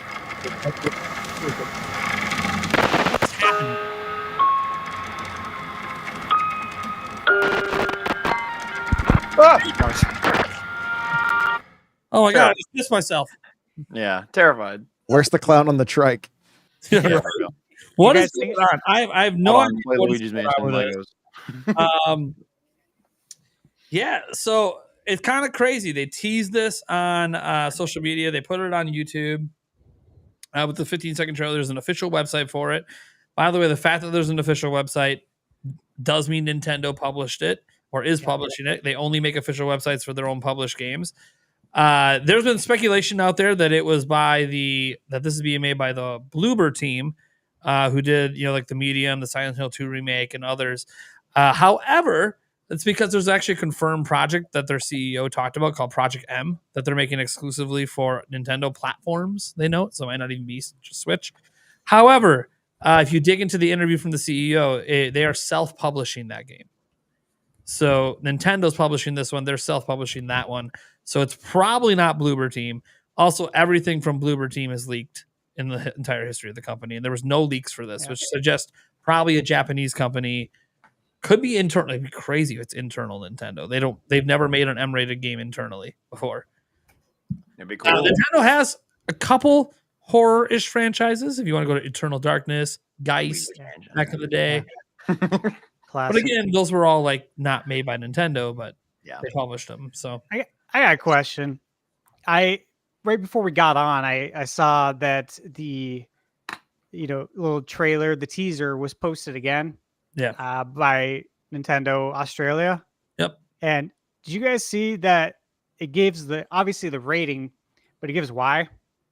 No, I thought I it was didn't see that. interesting. So I did see that. Strong Oh, I themes, saw Mike Odyssey's tweet about violence, this. Yeah. suicide references, themes Interesting. of cruelty, Yeah. themes of domestic abuse. Jeez. Yeah. I was like, oh shit. It's a Yeah, Saw that's- game. Let me. Yeah, we gotta share this. Holy crud! Yeah, I got it up right now. I don't know which one it is. It's that one. Yeah. That's wild. Yeah, there it is on the bottom there. Yeah, dude. So MA 15 plus, is that like our equivalent of rated M? Yeah, that's Yeah. our equivalent of M. Yeah, strong themes, violence, suicide references, and then it has the restricted 13. So you have to be 13 and over in this country, Australia, with violence, cruelty, Whoa. that domestic abuse. Domestic abuse. Jesus. Yeah. Mm-hmm. I mean, yeah. I mean, and They want it bigger. They want it bigger, Nate. They want to see it. They want it big. I can't make it bigger. It's a video. It just gets smaller. Full Go screen. full screen, dude. Full screen. Yeah, hit it. There you go. There you we go. Barely bigger. Strong themes, violence. Now that you see the blue arrows on that screen, just hit that blue arrow and it'll make it. It'll I don't know wipe what us blue away. arrow you're talking about. No, okay. There's no blue arrow. You see like a little switch on it anywhere? Like a I see. Enhance. okay. If you Nate, hold control or maybe it's alt. Hang on. You talk about control plus. Yeah. No, hold control and then scroll wheel. Yeah, it's the same thing. It's Nate's Oh, is first it? stream, Okay. guys. Come on. No, guys, No, it's the UI. it's a video. it's- You can't make the video thing bigger. so Nate, on the side where it shows all of our videos, there's an arrow button, like just on the video itself. If you hit it, it'll turn blue and it'll full screen the whole thing. You're trying to full screen the whole thing. Hey. Oh. So you're saying Audio listeners love you to death. He was trying to hey, get rid of us. Gotcha. That's all you had to say was eliminate the people. Yeah. Sorry, listeners, love you to death. sorry. That's- We're just seeing a screen right now. Their names in the lower It's corner. violent, it's cruel, domestic abuse, and suicide. I guess that I just suicided the whole podcast. We're seeing audio listeners, we're seeing a lot of that on the screen right now. You're missing out. Come to YouTube right now, subscribe. It's kind of wild, it's insane. So much of this of all these themes that I don't want to say out loud and be clipped for. But no, dude, that's Insane. this is awesome. That's intense. That's very I got a intense. question. So I saw this morning, right when I woke up, and it was literally 1 minute, I think, after Nate, you posted something, and I saw it. Of course, I'm watching it in bed. I'm just like, what the fuck is this? Like, this is wild. And I thought about it all day because I'm like, I know we're gonna talk about this today. And I'm like, as I'm thinking about it, I can't draw any comparisons or like I can't pull from any games I know of that this could be like any game series. I got pretty much nothing on this. So then I was wondering, well, the game is rated. Has anybody went to the ratings board to go try and find a game that matches this description yet so we could find out more about it? I tried looking on the ESRB, I didn't see it on there, but I don't know when they're publishing it. Who don't they submit the game summary to at least one rating board like in the beginning? For instance, like sometimes the Korean rating board will get the game description, Yeah. right? Yeah. I was wondering about that. I don't know where to go though. Does anybody know where to go? Here's the thing, dude. What I'm crazy with this game about right now is obviously we don't know anything other than it's likely a horror game and all that, and M-rated and published by Nintendo, which is awesome. But I like what Nintendo's doing for the marketing of this game. Mm-hmm. No one knows what the hell this game is. Yeah. They just dropped it randomly on a Tuesday, Wednesday, whatever. And a 15-second trailer, no gameplay, don't know what the hell is going on. Dude, it's got like 300,000 views, which is one of Nintendo's most viewed trailers. Actually, it's the most viewed thing they put up since the Direct. And it's outviewed some of the Direct stuff as well so far. And horror games tend to not be like massive sellers, but people are excited because it's like, well, if this is internally developed at Nintendo, what the fuck are those crazy kooks going to do with a horror game? Well, I mean, it has us thinking about Eternal Darkness, right? Yes. Well, that too. Yes. I thought about that. You know, we've been thinking about it all day. I'm like, is this the first sanity effect? This teaser for us to think about it all day. Yeah, right. It's the first step. And the fact that it's rated, and guys, the trailer obviously has a Nintendo Switch logo at the beginning. It's probably coming out later this year, I'm assuming. October. It could be October. Could be another August game. They technically don't have anything next month published. Could it be Eternal Darkness? I mean, I would love that. They do still own the rights to Eternal Darkness. They got the rights to it from Silicon Knights, right? I looked Pretty this sure up they still have recently. it. Oh yeah, they have the rights to it. Yeah. Yeah. Someone in chat earlier said it was Puro's execution. Yeah. Oh yeah, I heard that. We'd go around. We're like, oh man, Nintendo made a game about his execution. Jeez. Yeah, there's some funny stuff going around on Twitter this morning. But I'm very curious about this game. Obviously, like there's not a lot to go on, but that's what's cool is like that's the kind of viral marketing they're trying to do for this. Is like, hey, no, we're trying. Like, I wouldn't be surprised if they're like dead silent for a couple of weeks, and then they drop another little 15-second, and it's just like a new face on the damn thing, and you're like, what are we doing? Those are heavy themes, though. Yeah, That's great. If it's internal, that's nuts. very nuts. Well, I kept thinking like, God, if it is internal, who the hell would even be working on it? Yeah. don't know. Interesting in chat. Do you guys see that? Makoto said that in Japan, horror means summer. Yeah. Oh, in yeah. weeks. That's what I was saying. Like this could be their August game, because again they have no scheduled game right now from them being published in August. And again, they did this little Twitter drop thing, social media drop. It's already been rated. Yeah. Like that for Nintendo, that feels like this is coming soon. Yeah. Will it be eShop only? I don't know. Unless they want to milk it, but I don't think that would be the case. I Look, think this is more soonish. marketing than they gave Metroid Prime Remaster. By the way, I wish Andres was here so I could nudge him and be like, "How does it feel to have this game get more marketing than Metroid Prime Remastered got?"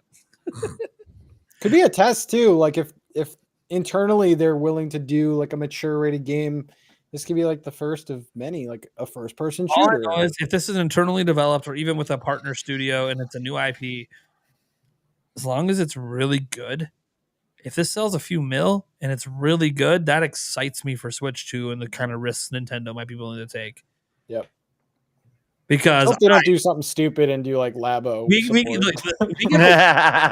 if you guys look at the horror genre, we get a lot of horror games. Most of them are kind of just bad. Yeah. It'd be But great. even the good Fatal ones are Frame is remake. amazing. Okay, well, just stop.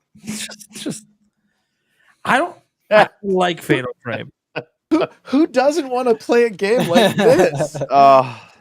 Zombie U, come on, guys. Zombie U is terrible. What about Clock Tower? That's a good one. Do you guys know that? No, Yeah, I I don't know know that that one. one. I'm not as familiar. I'm sorry. I don't know any horror games, right, Nate? Thunderstash is trying to make up like a really good one. What And is- everyone what is else is Clock bringing Tower up ones that are Thunderstash? bad. Actually, I don't know what that is. The thing is, Um, Zombie U, I actually like Zombie U, but only on the Wii U. Only on Yeah. Oh yeah. It was cool. But I didn't really consider a horror. Look, I separate things out. I know, like, oh, Resident Evil. I'm like, look, anything that's a zombie shooter game to me, I don't even feel as horror anymore. Mm. Like the zombie, Resident Evil 7 is not horror to you? it is. It's more horror than they've been in a while when they went super action with it. But even then, man, like I know what to expect. Especially in VR. Now, again, seven was more actually getting back into some more creepy stuff, which I really did enjoy. But it's kind of like, man, dude, the whole zombie horror thing is just kind of getting.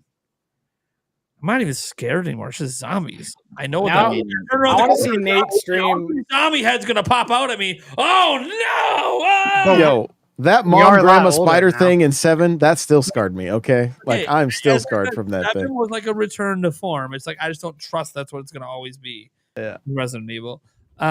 But even then, not just like the Resident Evil series, like so much of the horror games that come out are always based around it's got to be the undead, it's got to be the zombies, and it's like, dude, there are so many. Like, okay, go watch horror movies. Most horror movies aren't based around fucking zombies because it's lame. Like they actually have real other elements, and the fact that there's so much suicide is one in here, abuse. I'm like, oh, dude, they're going fucking dark, Yeah. and that. It's cool. That makes me feel like it's not going to be like a zombie survival kind of game, you know? What was the Sony game? Had rain in the title. You guys remember? Heavy Risk of rain. Heavy Rain. Oh, yeah. Heavy Yeah, Rain. sorry. Heavy Yeah, Rain. Heavy Like, rain. that's kind of like I'm kind of wondering if it's going to be that direction a little bit. That'd be cool. It's a good Yeah, game. Hopefully it's whatever, not just like a whatever this novel. is, it has to have a deep story. This is Yep. the kind of game you got to have the deep story to go with it. Mhm. I just don't know who the hell's making it. I know I saw some people say, "Oh, it must be Hideo Kojima because he wore a Nintendo New York hat like last week." I'm like, "Yeah, okay, yeah." Yeah, I'm sure Hideo Kojima just shit this out his ass. You know, this would be the kind of marketing campaign he would do, except he'd be True. the guy with a paper bag on his head. Nate, can you do a stream playthrough of this? And every time you jump scare, take a shot. Yes. Okay. That'd be funny. Cool. That'd be really Watch funny. it totally not be a jump scare kind of game anyway. No, it sounds more like a mental health horror game. Like, Yeah. It does. like real scary stuff. Yeah. Mhm. Anytime I Yeah. piss myself, that's a shot. Sounds like a it sounds like a Doki Doki Literature Club kind of experience where you're like it's more shock value than it is. Mm. Yeah. We'll Or see. even Hellblade. They make this. If this is like Saw, the Nintendo horror game, I'm just gonna be like, dude, I'm all there for that. What the hell? Nintendo, the Mario company, let's go, baby. Let's just You now know Nintendo's taking all the handcuffs off. We're gonna get real blood in the next Zelda game. True. I wish. No, I'm just kidding. And turn into a gore fest. Mortal Kombat style. Hell yeah. Yeah, what was the fighting game back in the day that had Link in it in the GameCube? I forget what that Soul was. Soul Calibur. Calibur. Yeah, it's like that. That'd be cool. It just reaches. I was just insane that they even I happened. had red blood originally. Look out. Yeah. Seems cool. his hand and just Excited. into a Moblin's heart and pulls out the beating heart and just. I'm just Eats it. excited by I understand that in general the game's probably being overhyped and it could just be a AA game and it ends up not being very good. But Nintendo published obviously gives people some hope because usually Nintendo published games at least are decent, the solid, like Endless Ocean Luminous might not be for everyone, but it's still a solid game. The Mario Sports games by Camelot, usually the examples people pull out to be like, oh, these games aren't very good, but the gameplay actually is at least pretty solid. So there's faith it should at least be a solid game. Obviously, everyone wants it to be a great game. And if it's internally developed, I think what excites people for Nintendo is every time Nintendo seems to go into a new genre, they do something you don't expect. Let's go into the multiplayer shooter genre, Splatoon, and it just shocks everyone at how amazing, how fun that game is. But it feels very Nintendo. Well, how would a Nintendo horror game look? We're about to find out. Imagining Nintendo even going to make an M-rated game at all, let alone a horror one with these kind of themes. Again, I'm not saying that this is internally developed. It highly likely they hired an outside company, but who the hell knows, man? Whoever made this marketing campaign decision, I think was brilliant. Because, they could have put this in the Direct. And I know some people think they didn't put it in the Direct because, of age gating or whatever. But the age gate was manual. There's nothing in the actual trailer that needs to be age gated. So that was a manual age gate applied by Nintendo. It wasn't applied by YouTube. So, because Nintendo had M-rated stuff in their thing from third party. So they could have had this trailer in there, but they decided it makes more sense to be this big, mysterious thing on its own on a random Wednesday. And I love it, man. It works. It's better this way. And especially if they just keep dropping tiny little pieces here and they're cryptic messages. You don't know what the hell is going on. They never talk about this thing. And then they just kind of create a creepypasta around it for a while and let the internet just devour and then see what happens when we actually finally see what the hell the game is. Little do we know that this Watch comes out. It's like a retelling of Little Red Riding Hood or something, and it's like a top-down 2D cartoony graphic thing, and she's like, "Oh, Big Bad Wolf, you don't need to get me. I got it." No, What? no. Little do we know that these little hints are actually the game. They're going to just play psychological tricks on us, trying to make us figure out what the hell this game is. That is the game. That's the game in a nutshell, everyone. It does make me wonder if it's not a game that would play like the movie Seven, where they're dropping clues and hints right now, and that's somewhat how the game and maybe we're playing as a detective, and that's why some of those themes are involved. That would be. I would dig that. It would be more in line with the Sony, what do they call them, walking simulators and those kind of those kind of experiences. Story, gets into some super serious themes, but it makes sense that why it's so serious. Yeah. I'd be all for that. Nintendo doesn't really have games like that, and this is the perfect genre to do that with. Kind of get to a whole True Detective kind of thing going. Yeah, that'd be cool. That would be really sick. I love True Detective. Season 1's the best. Well, season 1 is definitely the best, but all of them are good. It's just season 1 They is are so fucking good. Exactly. They're all great. I love them all, but season 1 definitely the best. Man. All right. Anyone else have anything to add to this? Shall we move on? Looks like we're moving on. Thunderstash. How are we talking? All right. So let's get that graphic up here. Oh, geez. You're going to make me do work. Graphic. It's graphic time. Yeah, I got to download it first. I forgot to. All right. That's fine. I'll talk about it right now, and you guys see the graphics soon. So big deal in the history here of the Switch, and it coincides, of course, with Nintendo's entire history. So as of today, we're now at the longest period between Nintendo home console launches in Nintendo's entire history. Wow. So with all the hype around Nintendo's next platform, of course, and the inevitable announcement at some point this fiscal year, kind of think about what this generation means to all of us. And, I was looking at this, I was thinking about it, and in looking at the graphic that you guys will see in a moment. Yeah. Yeah. So it was about the time lapses like between two major Nintendo home consoles. The longest wait was the NES to the Super. That was 7 years and 129 days. That's the one on top there. It's hard to believe that it was 7 years and 129 days, but that's how long it was.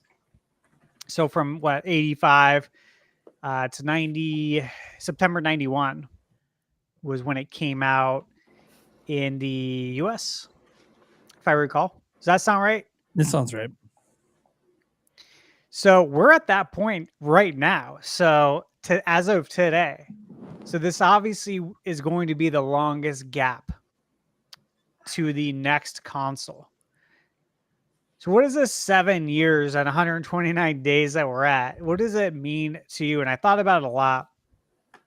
And I think for me, especially just being around and seeing this from the get-go with the NES and growing up with it, is that like I think we've entered the golden era of Nintendo. And I think they're really just starting to hit their stride. I don't think we've peaked yet. I really don't. I think they're actually getting better all the time. And I think we've seen proof of this. I already had this in my notes. Nate, you mentioned it just a little bit ago. To have a Nintendo published title every month is insane.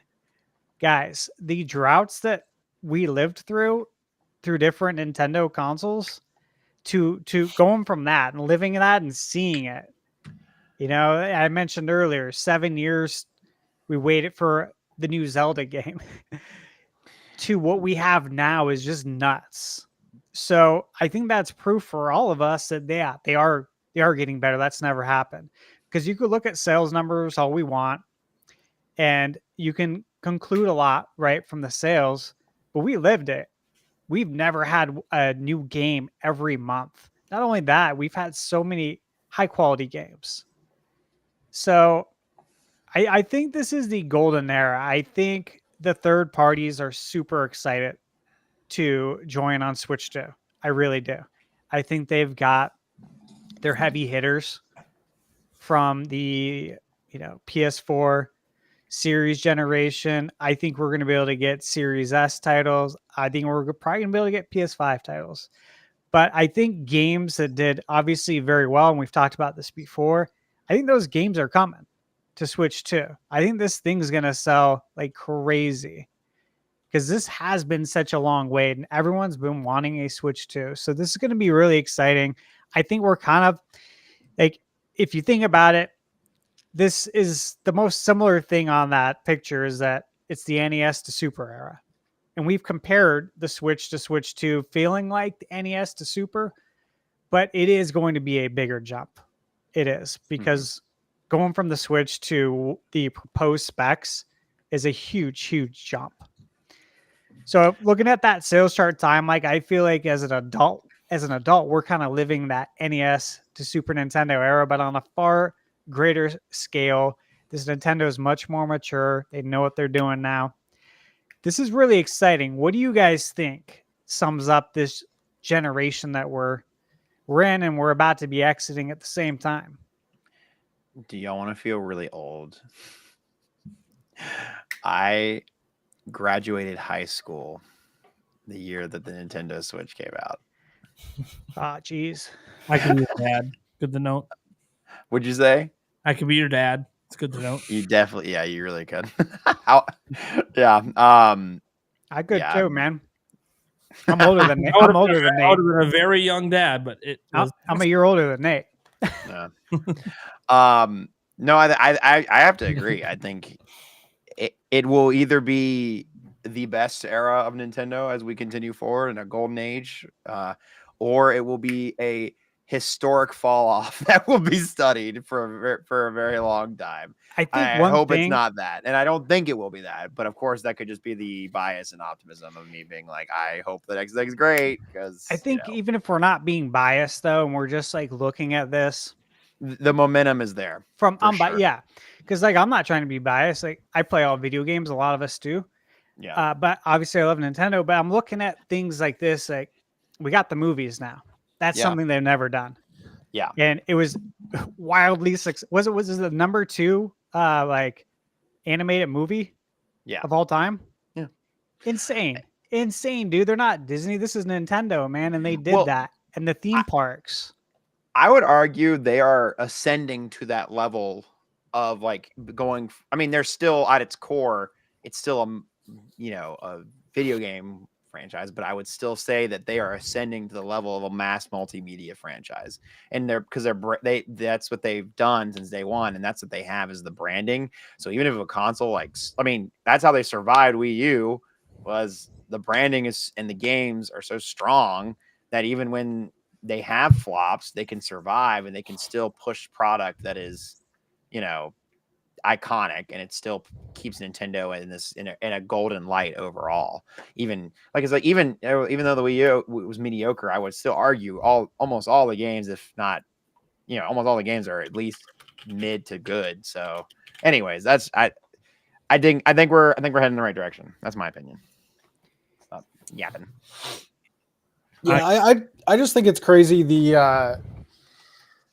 the momentum and the place that Nintendo's in now compared to when the Wii U was like at its end. Like I specifically remember seeing like Nintendo photoshops on like PS4 boxes. Like, will Nintendo become third party? Like I remember that was a huge.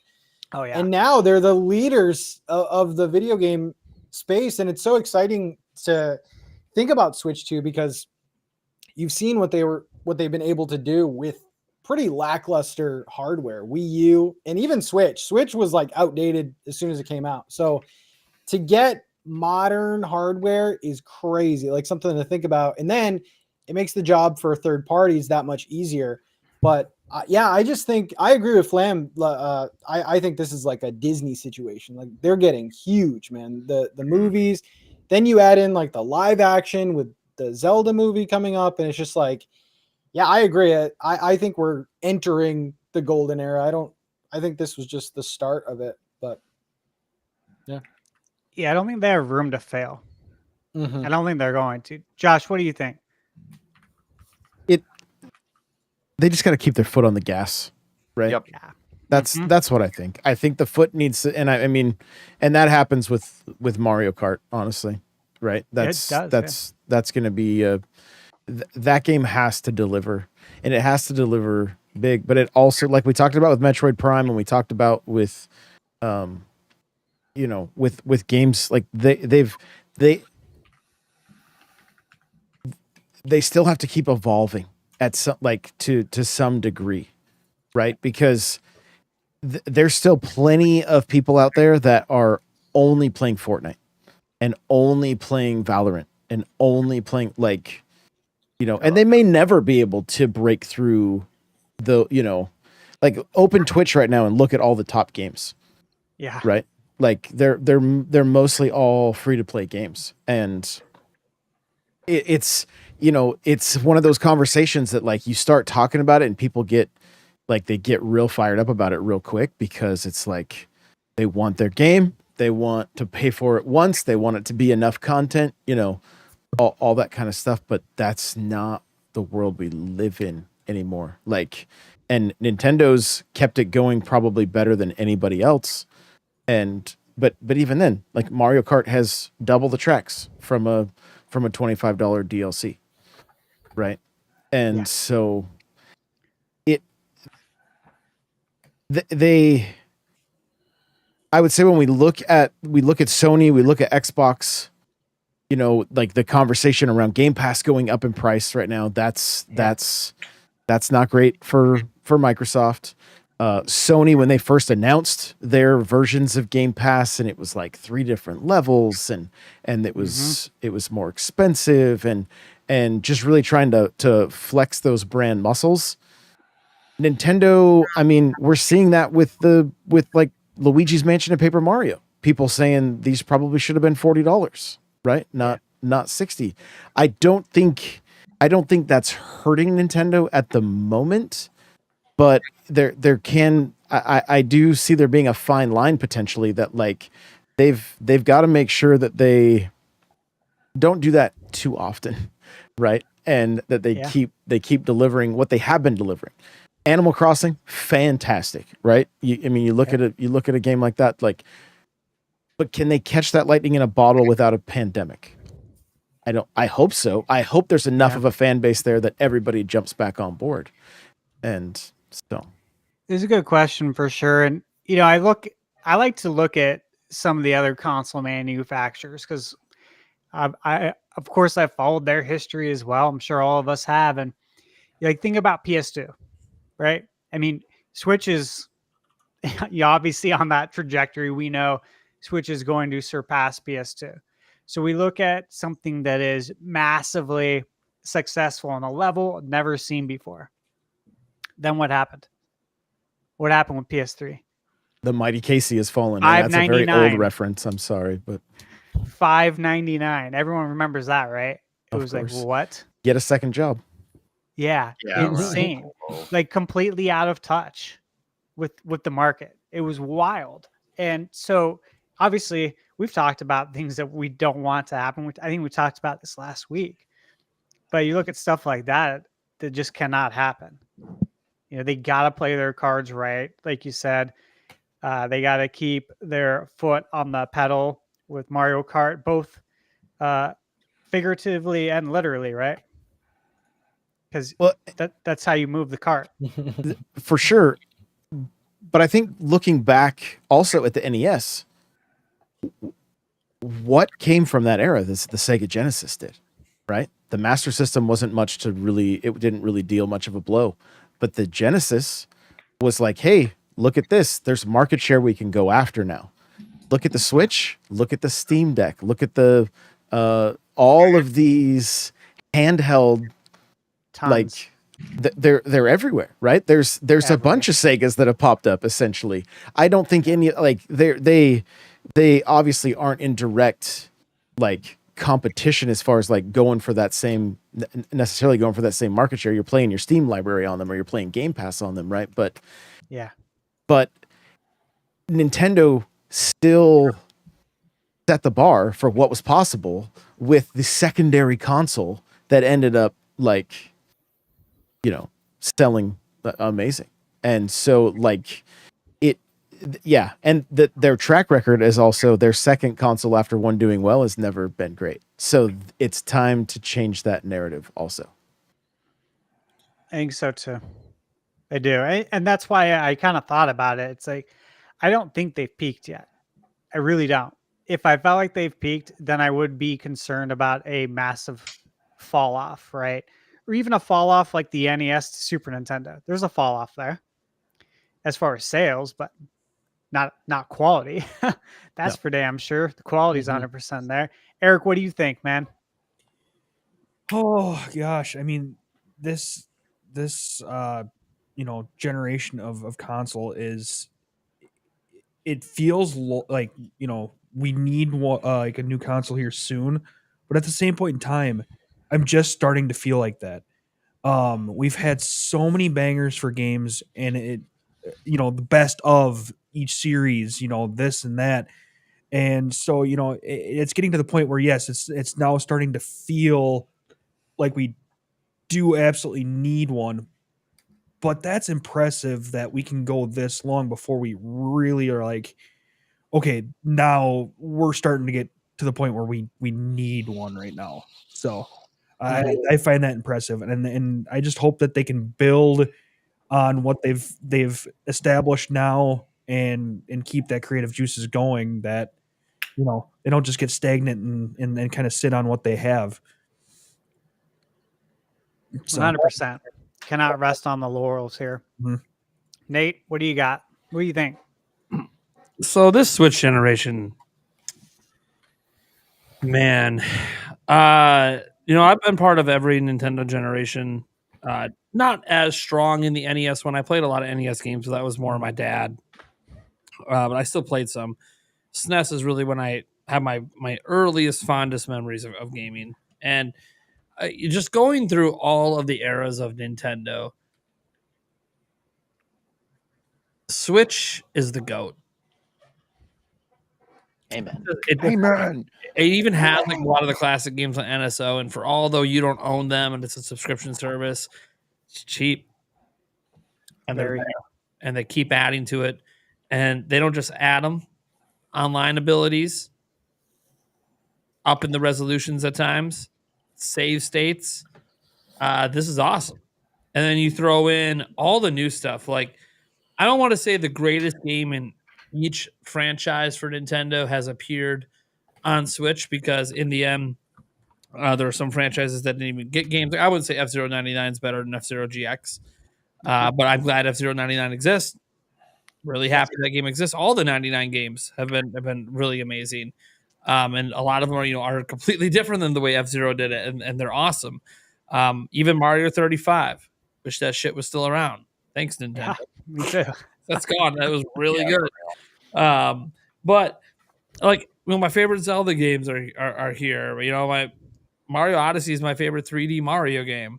Is it my favorite Mario game of all time? I don't know. That's an internal debate I have, but it's there.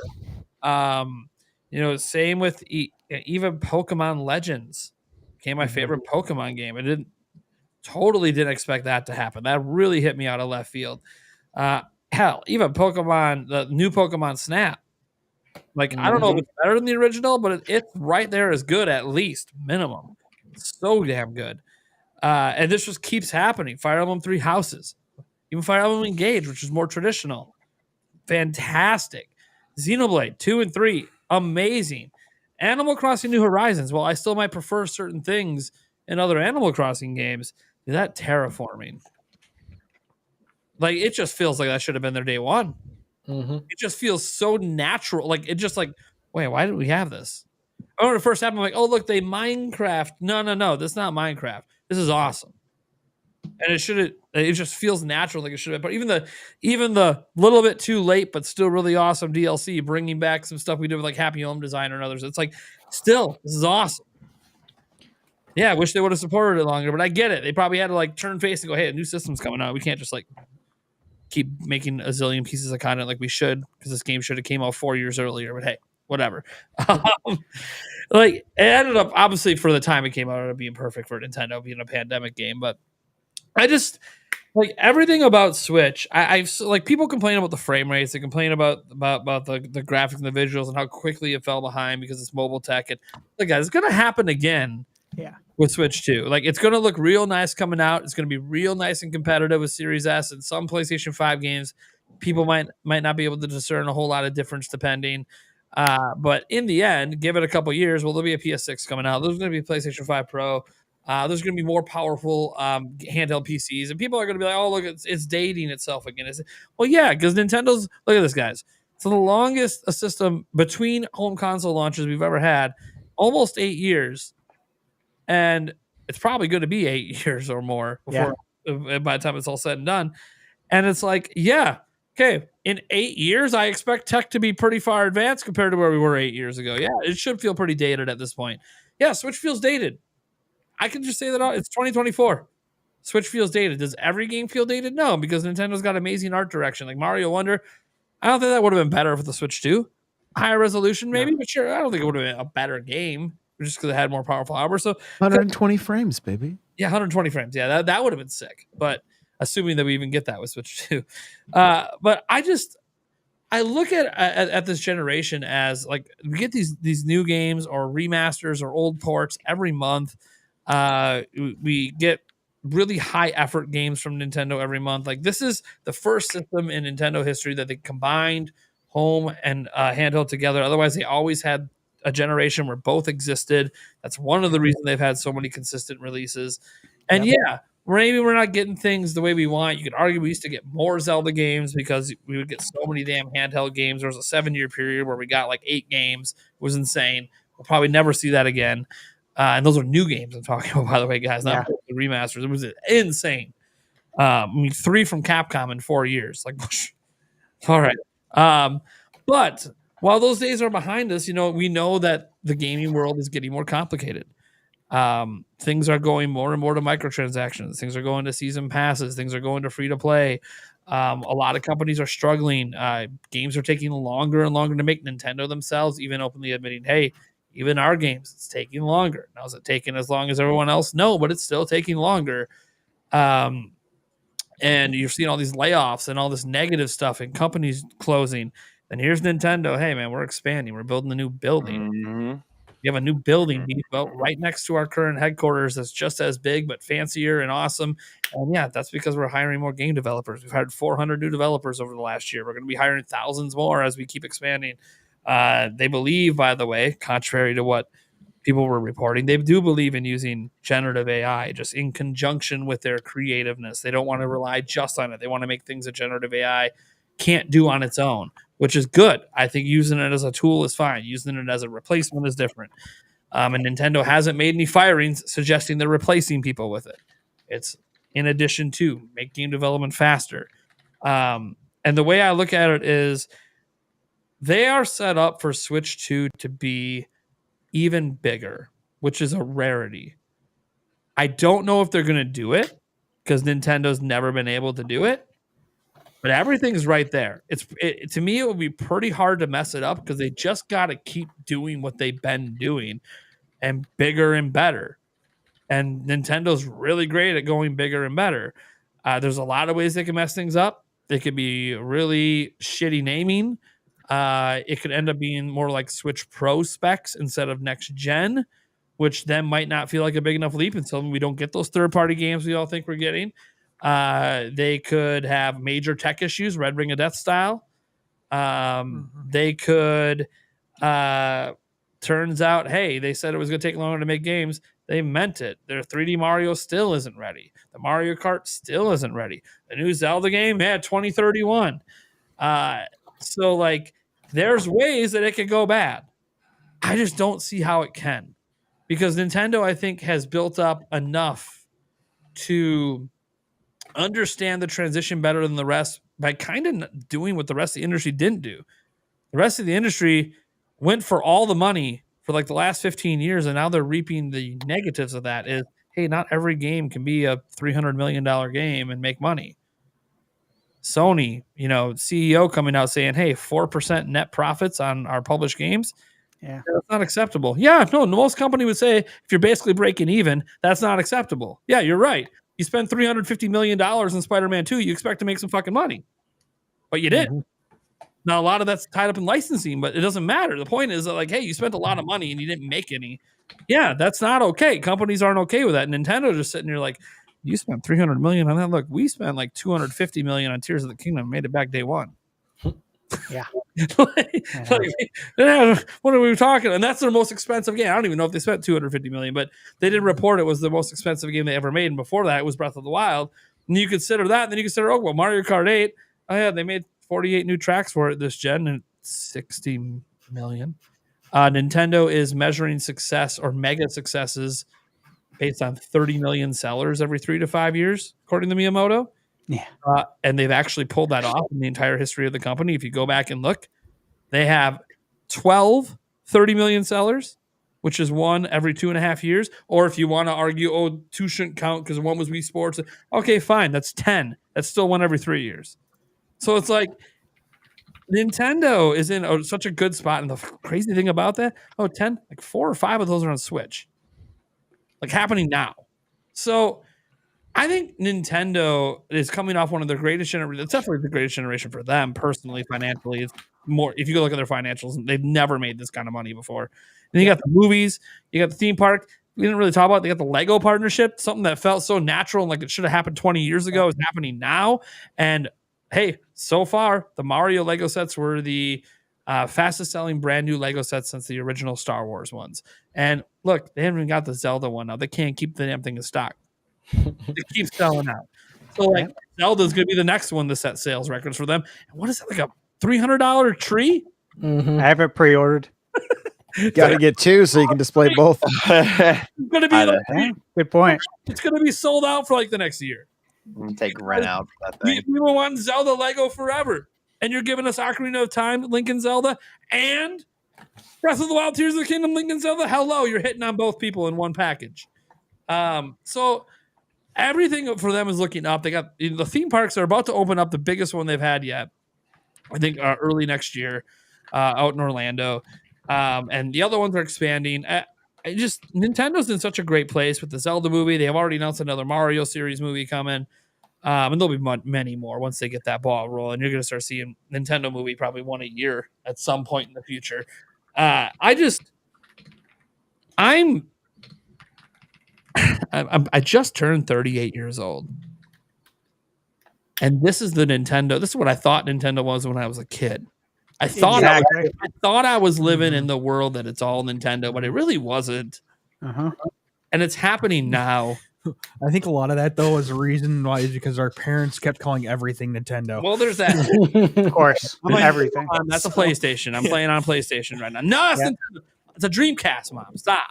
Not the same company. This is that Classic company we don't like. Yeah.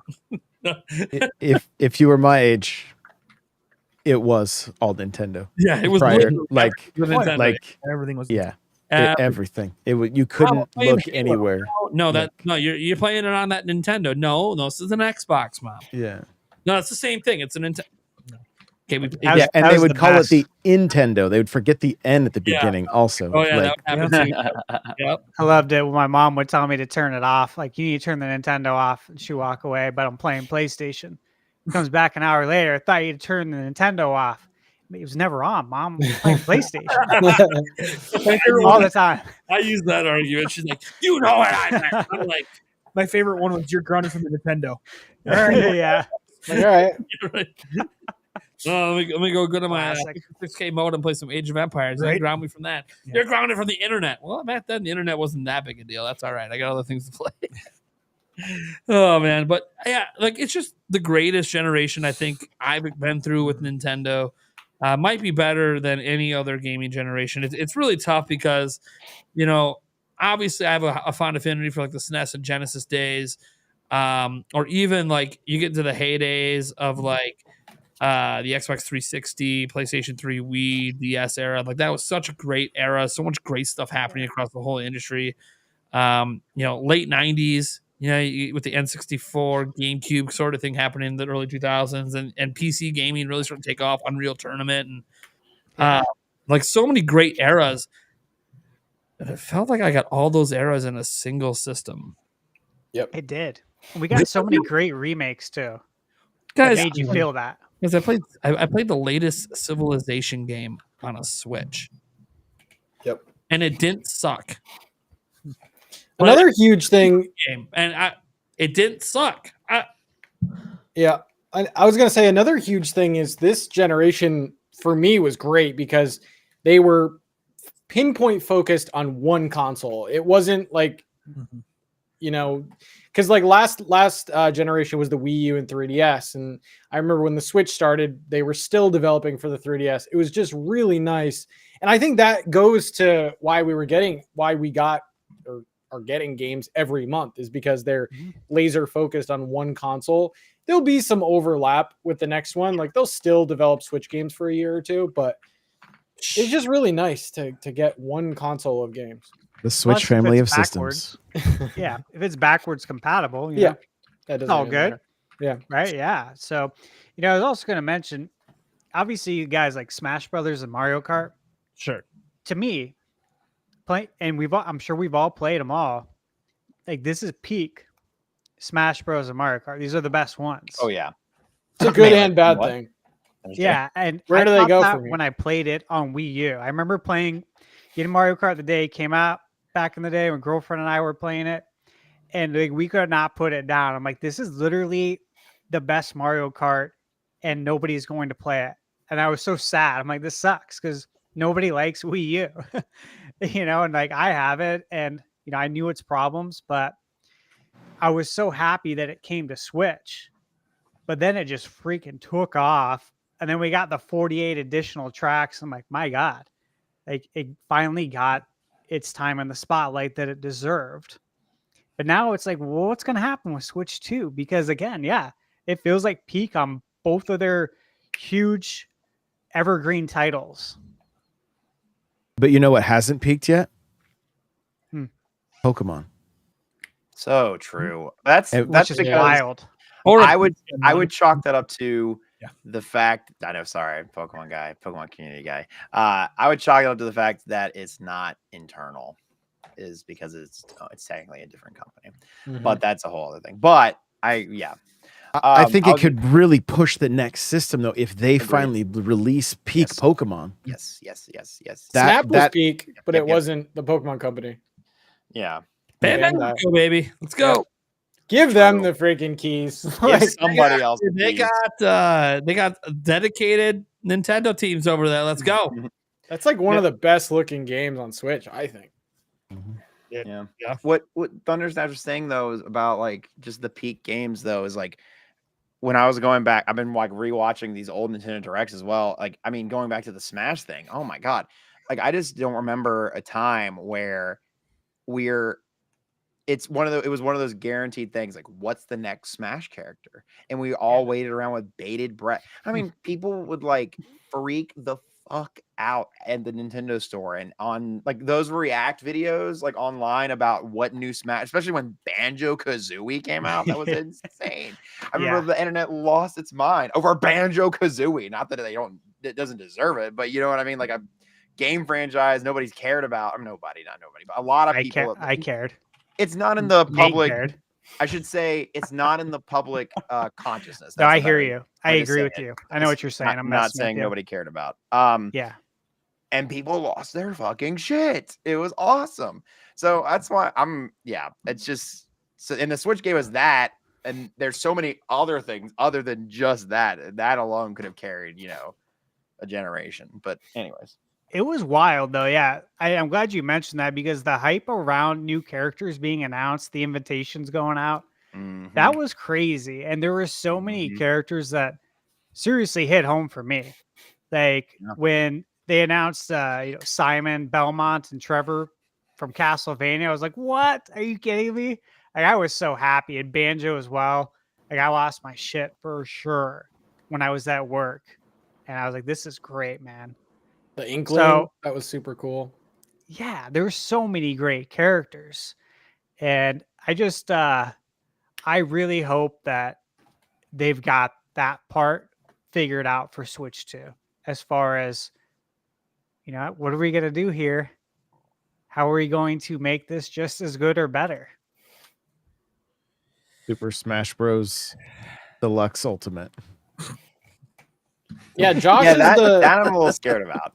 Josh is the Mario Kart guy. How do you make Mario Kart better, Josh?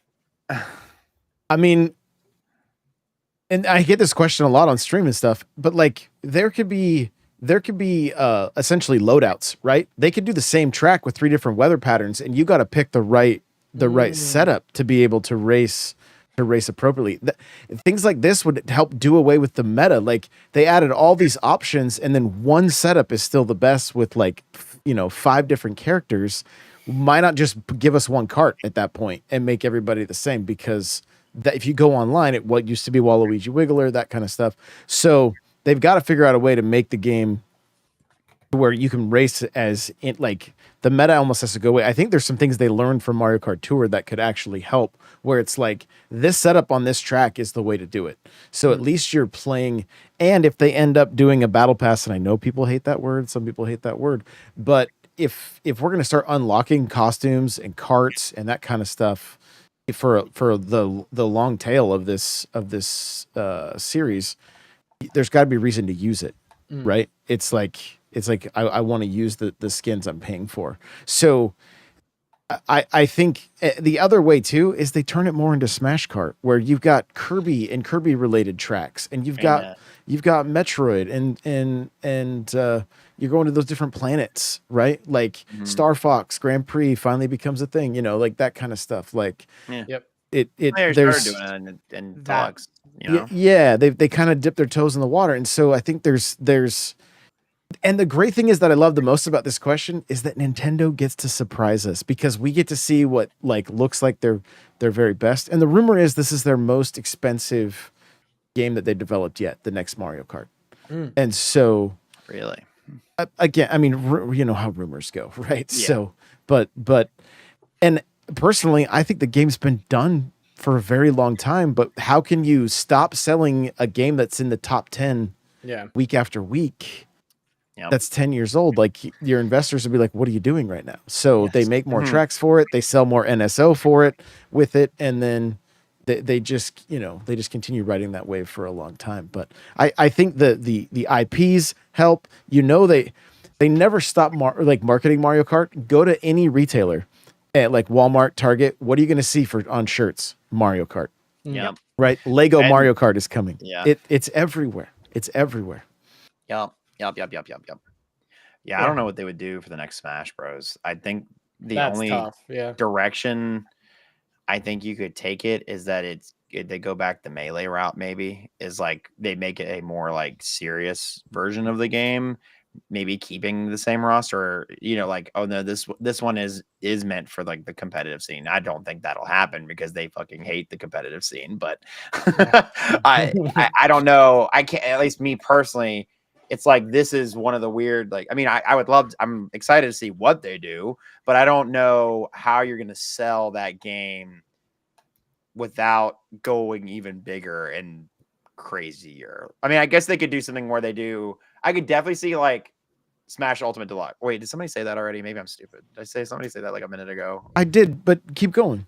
Oh, okay.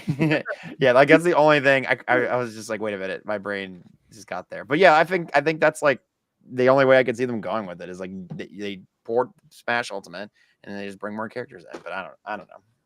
But they can improve from rollback on online to where the online is not, because I still do Smash streams and I'm like, hey guys, I can have the person that's in the queue and the person on deck. Nobody else come in here, especially since it's more worldwide with me now. It seems like a lot of people from the UK and Ireland and that kind of stuff are playing.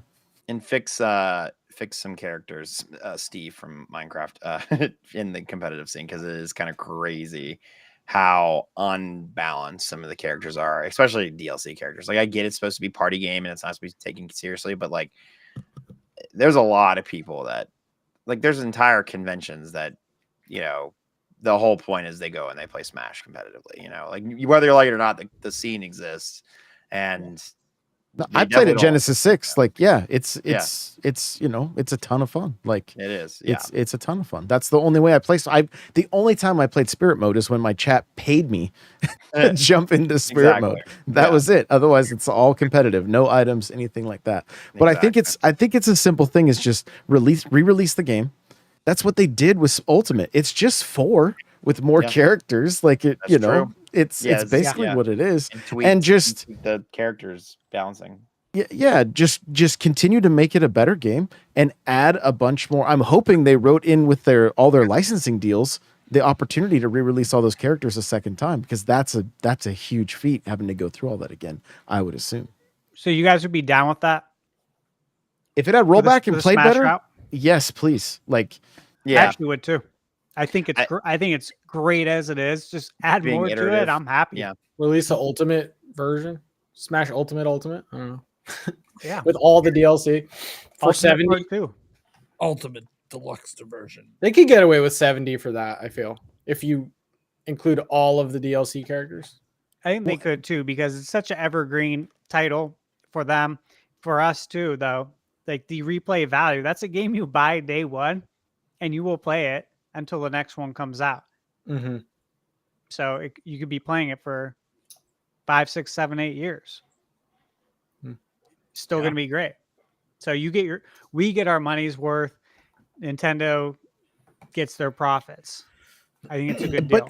But bring back the character reveals like you talked about a little bit ago, and Definitely. that already, like they already saw the magic sauce there. Like they would trend on Twitter every character release. True. And it also helps to market some of these other companies' games, right? I mean, It does. like That's how you get games to Switch. Like, hey, we'll get you in Smash if you bring your game over. For real. You got to imagine those conversations have a good chance of probably happening behind the scenes. yeah. All I mean, get Master Chief, get Kratos, bring them all. Let's go. The gang's all here, right? Yeah. Well, let's get on to our last topic we have here before the Q&A session. So over the last week, there's been a lot of speculation about NSO, and I'm saying it's speculation, guys. There's no actual leaks. But NSO update for GameCube, getting GameCube and NSO, whether it's on Switch or Switch 2, and it comes from shipping data. For those that don't know, probably realized this back when we found out, like, if you guys know that, 12 gigabytes of RAM is confirmed for Switch 2, came from shipping data. That's when people really started paying attention. There's all these shipping data out in Taiwan and China and all this stuff between Nintendo and their partners that people are tracking now. We get updates for the first week of every single month for 2 months before. So we just had the first week of July, so that we had shipping updates from May. And in those shipping updates, some interesting stuff came up with components that seem to be related to a GameCube controller that's using a similar naming convention to prior NSO controllers. And then if you actually look up the current GameCube controller component numbers, because they re-released the wired controller for Switch and for Wii U. If you look up the component number for that, it actually comes up with brand new components as of May. That have this controller in way more pieces than before, way more modular underneath the hood, which could just be for repair purposes or whatever. Who knows? But it's not like mass quantity orders right now, so this isn't like this is very early stages. If this is anything, it does not mean we're getting GameCube and NSO. It could just mean that they're redesigning the GameCube controller, maybe even possibly to be wireless. We haven't had a wireless officially licensed GameCube controller since the Wavebird, and that's because they lost a lawsuit over the Wavebird. They stole the wireless technology. At least that's what the courts determined. So they can't make that anymore. That's why if you always, why doesn't Nintendo remove the Wavebird? They can't. They literally can't. That doesn't mean they can't do a wireless GameCube controller. They just have to do it differently. Obviously, they do wireless controllers all the time. There just isn't one for GameCube. So that could just be all it is.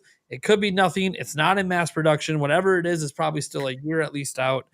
But this kind of brings up the whole question, at least in the conversation around Nintendo Switch Online, like, where do they go next? Because, like, we know what's on there. We know third-party systems that could still come since they added Sega stuff. We know, okay, the Dreamcast could be possible, or hey, can they make a deal with Atari, get all the old Atari systems on there? And that's cool. But what about Nintendo platforms? Like, where are we going next? And if GameCube is where we go next, is that a good thing or a bad thing? I mean, they're remastering a lot of these games. What do you guys think? Who wants to go first? That's my thing, is that they are remastering so many games. But are they getting those remasters done and out now, so they can have GameCube NSO on the Switch too? What's left to remaster is what I was thinking about. Yeah. You know what I mean? Like, they're not going to remaster as much as I want them to Wave Race Blue Storm. You know what I'm saying? Like, that would be a great NSO title. Never say never. I know. I'm just saying, because I want it, obviously. I would love that. But I think for Switch 2, it would make sense, because I do think all these GameCube remasters are done. And I wouldn't be surprised if we get DS. Like, what if you can play the DS and you flip the screen vertically? And some people were saying, because like in the Switch 2 and some of the leaks, there's this thing like where there might be magnets involved with the Joy-Cons and stuff. People were wondering, well, hey, what if one of those configs is that you can take the Joy-Cons off and just snap them on sideways for DS and 3DS? Yeah, exactly. Like, but you've played DS on your Wii U, I assume, right? Yeah, but it had two completely separate screens. That's why that worked. But it had Yeah, on the, you could put a DS on your TV and have both screens on there. Like it would show the actual old school DS, right? I stream Wanted, the old mini game, Yeah. all the time. Now I do do the setting where I turn the gamepad vertically to do it. sure. But that means we're also going to need a microphone, and they're going to have to essentially, like, we're going to have to do like point and click for what would be a stylus on a lot of those games too. I mean, you can just drag your finger. If it was handheld, but if we want to play it on the TV. Yeah, that's the trick on the TV. But then I wonder if the controller is not going to be similar to PS5 that has that little touchpad. Yeah, that could. Yeah. I don't know.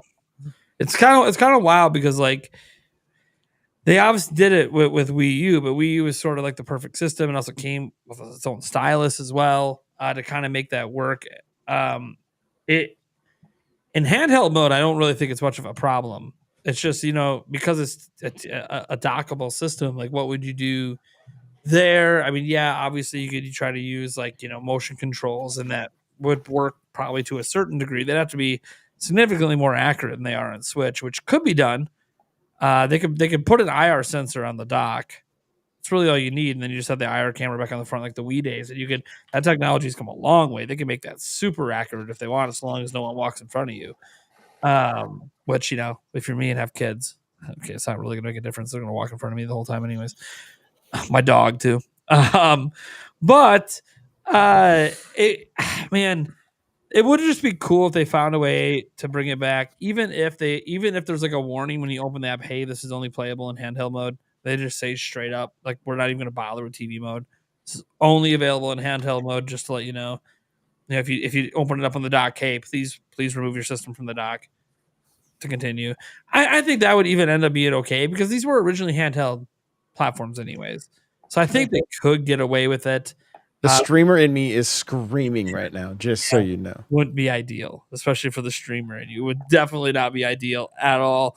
Now you got to buy modified switches that have HDMI outs just to mirror it. Like the 3DS days, baby. Yeah. Yeah. I had to buy No, but what you said might be the answer, though. I mean, we do it with our phones already. Maybe it's just a mirror mode. Maybe it's just a mirror mode. Yeah, that would be nice.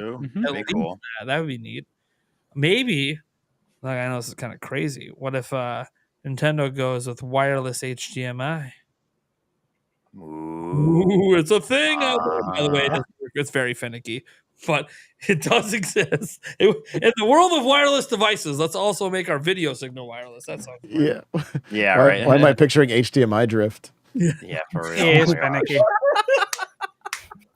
It's expensive too. But like, man, they could do GameCube NSO.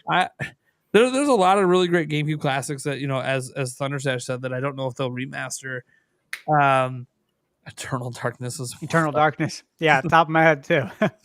I don't see it happening, just because the GameCube era seems to be what they pull from a lot of the time when they're making remakes. Like even Mario Party, you have GameCube boards and games and stuff. You got Thousand Year Door. I don't know. I just think it devalues it a little bit if you just offer all these, because GameCube games are pretty substantial. Like, they're not like NES games where you can play for like 10 minutes. These are hours and hours. So maybe it would be a perk for the next system, to make people upgrade to that level. But they might have a new tier on NES. Yeah, I'm expecting it. I don't think GameCube would get added without a new tier. No. But I mean, why would they? Like, I can see them keeping like maybe Dreamcast in there at the current expansion pack tier. But like, if you start going GameCube level, it's like, okay, GameCube, you want to throw DS in that tier? Fine. Then that's going to have to be like, by the way, I think they're going to restructure anyways. I don't know if they're going to keep it branded as NSO this whole time anyways. I think there will be some sort of restructuring at some point during the Switch 2 era of their subscription model, because, and yes, folks, it means the prices are probably going to go up. I hope you've been enjoying these cheap prices. It wasn't going to stay cheap forever. Mm-hmm. They had to keep it cheap because there was no value proposition to start with. Like, oh, here's 6 NES games. Give us $20 a year. Like, what? I had like 100 VC games. Why am I giving you money? I agree. I mean, them adding online play though, has been cool. Like when GoldenEye came out, some of the GameCube games. Yep. would be sick. Imagine we get like Time Splitters 2. Oh my Oh god. yeah. Oh my god, with online, that'd be so sick. Yeah, I Time mean Splitters classic. Melee online alone would be huge. Melee online would just be massive. Yeah. Well, let me Yeah. ask you guys this. Then Okay, Smash 64. Yeah. we mentioned this before, weeks ago, probably months ago now. What if the NSO, say GameCube comes out on it? What if they release these games with DLSS? Okay. Like, what if they use the DLSS on these games to improve the resolution, the frame rate, maybe add in some light ray tracing? I don't know. That'd be But sick. if they actually improve it, because then there's value there. There's more value, right? And it separates it from what being Be a. $100 a year NSO tier. I mean, I'm expecting it to go. It's 50 right now, right, for expansion pack, or is it more? For a single? I For a think, yeah. single, For a it's single. 80 for a family. But Okay, so family's a really great deal if you put 8 people on. is. It's a really nice deal. But I'm it's not expecting bad. 70 to 100. yeah. I mean, if they especially they do DLSS, upscale, frame rate increase, like That would be Yeah. really sick. But at that point, wouldn't they just release it as a solo release? Because like Luigi's Mansion 2, they did like the bare minimum with that. That's kind of like what you guys are talking about. Well, I guess it just depends, because it's like, do they want to hit you once for $60 or $70, or do they Mm. want for you to have that membership for I years? could also argue that once they get the Switch 2, they might be looking at remaking Wii games. instead of- I would argue that too. Maybe want- That's my thought. Mm. I mean, aren't they already ready? I mean, I guess more. Like, I'm going to tell you right now, why do you think they made 3D All Stars limited? Oh, Yeah. not to be special, because they're going to remake Mario Galaxy on the next system. Part 2, especially. Yeah, part How 2. many Wii games realistically would you guys want them to? Twilight remaster? Princess, baby, let's go. I can Will think you of take that one, two. Kyle? Come on. I can't think of many I would want, honestly. But City Folk and the OG Animal Crossing, if they were to do GameCube, Oh, yeah. Mhm. If Like- they have the GameCube one, yeah. I mean, Right here. Yeah. yes, Punch please. Out. Yeah. Punch Out, yeah. Great reason to bring Punch Out back. Because they're doing Donkey Kong Country. They did Kirby already. Those were two big ones that I would want. Metroid Prime, they're We have a few redoing games those. to go through. I mean, any of the Wii Sports, original Wii Sports games would be pretty sick. I mean, Yeah, Oh, yeah. Kirby gets remade like every other day, right? So, like, true. Smash, probably not gonna happen. We already got this one. Galaxy 2, guaranteed. Yeah, We already that got this one. Galaxy. See, this list isn't very long, man. It's not. Metroid Prime 3. They're Trilogy. I don't know, man. You got I Fire don't think we would get a Emblem, remake of these, Dawn, but I think we would get a third one. Poke Apart. Poke Apart games are yeah, stellar. the original No Again, More Heroes. Already got this one. Where's Red Steel? I don't have Red Steel, unfortunately. Damn. Already got this one. See, I Uh, still think GameCube is way more interesting to remake than Wii. Well, I mean, but we've remade also a lot of the GameCube library. This would be cool Yeah. to see. This would be cool to see. Well, like as an example, Old Mario Party would be cool to see. I like, don't know if games. 3DS games are ever going to get added to NSO. Oh, Could happen 3DS. someday, but it might not. So I'm kind of like thinking you combine that whole gen together, Wii and 3DS. Like, there's a lot of stuff. 3DS Yeah. is one that got a lot of Nintendo's big games. Yeah, true. And they've already brought a couple over. It's like, okay, but there's like a wealth of content to like dive into they didn't even touch on. Because like, look, Nintendo's going to keep remastering and remaking games, and it might just be that there's no specific system. Like right now, it's heavy GameCube, M&M's Kart Racer. but like, That's where Mario Kart goes. Yeah. and it might eventually get to the point where like the big thing is bringing old classics and remaking them in 3D, like Stash was talking about with the Zelda stuff. Like that's always an open possibility of just completely reimagining all-time classics. So like Nintendo's going to keep doing remakes and remasters. That's not going to go away. So I think that there's just a lot to consider with NSO because they can't just not expand it. They're going to run out of stuff. They're already getting kind of thin with some of the libraries on like games people actually care about that they can actually add. You know, They could get to where we start a subscription service like Game Pass, right? That very much could happen. Where I don't see first party like day one releases happening with them. I think they flex those brand muscles as far as that goes. Well, like Xbox is doing now, I guess. But within that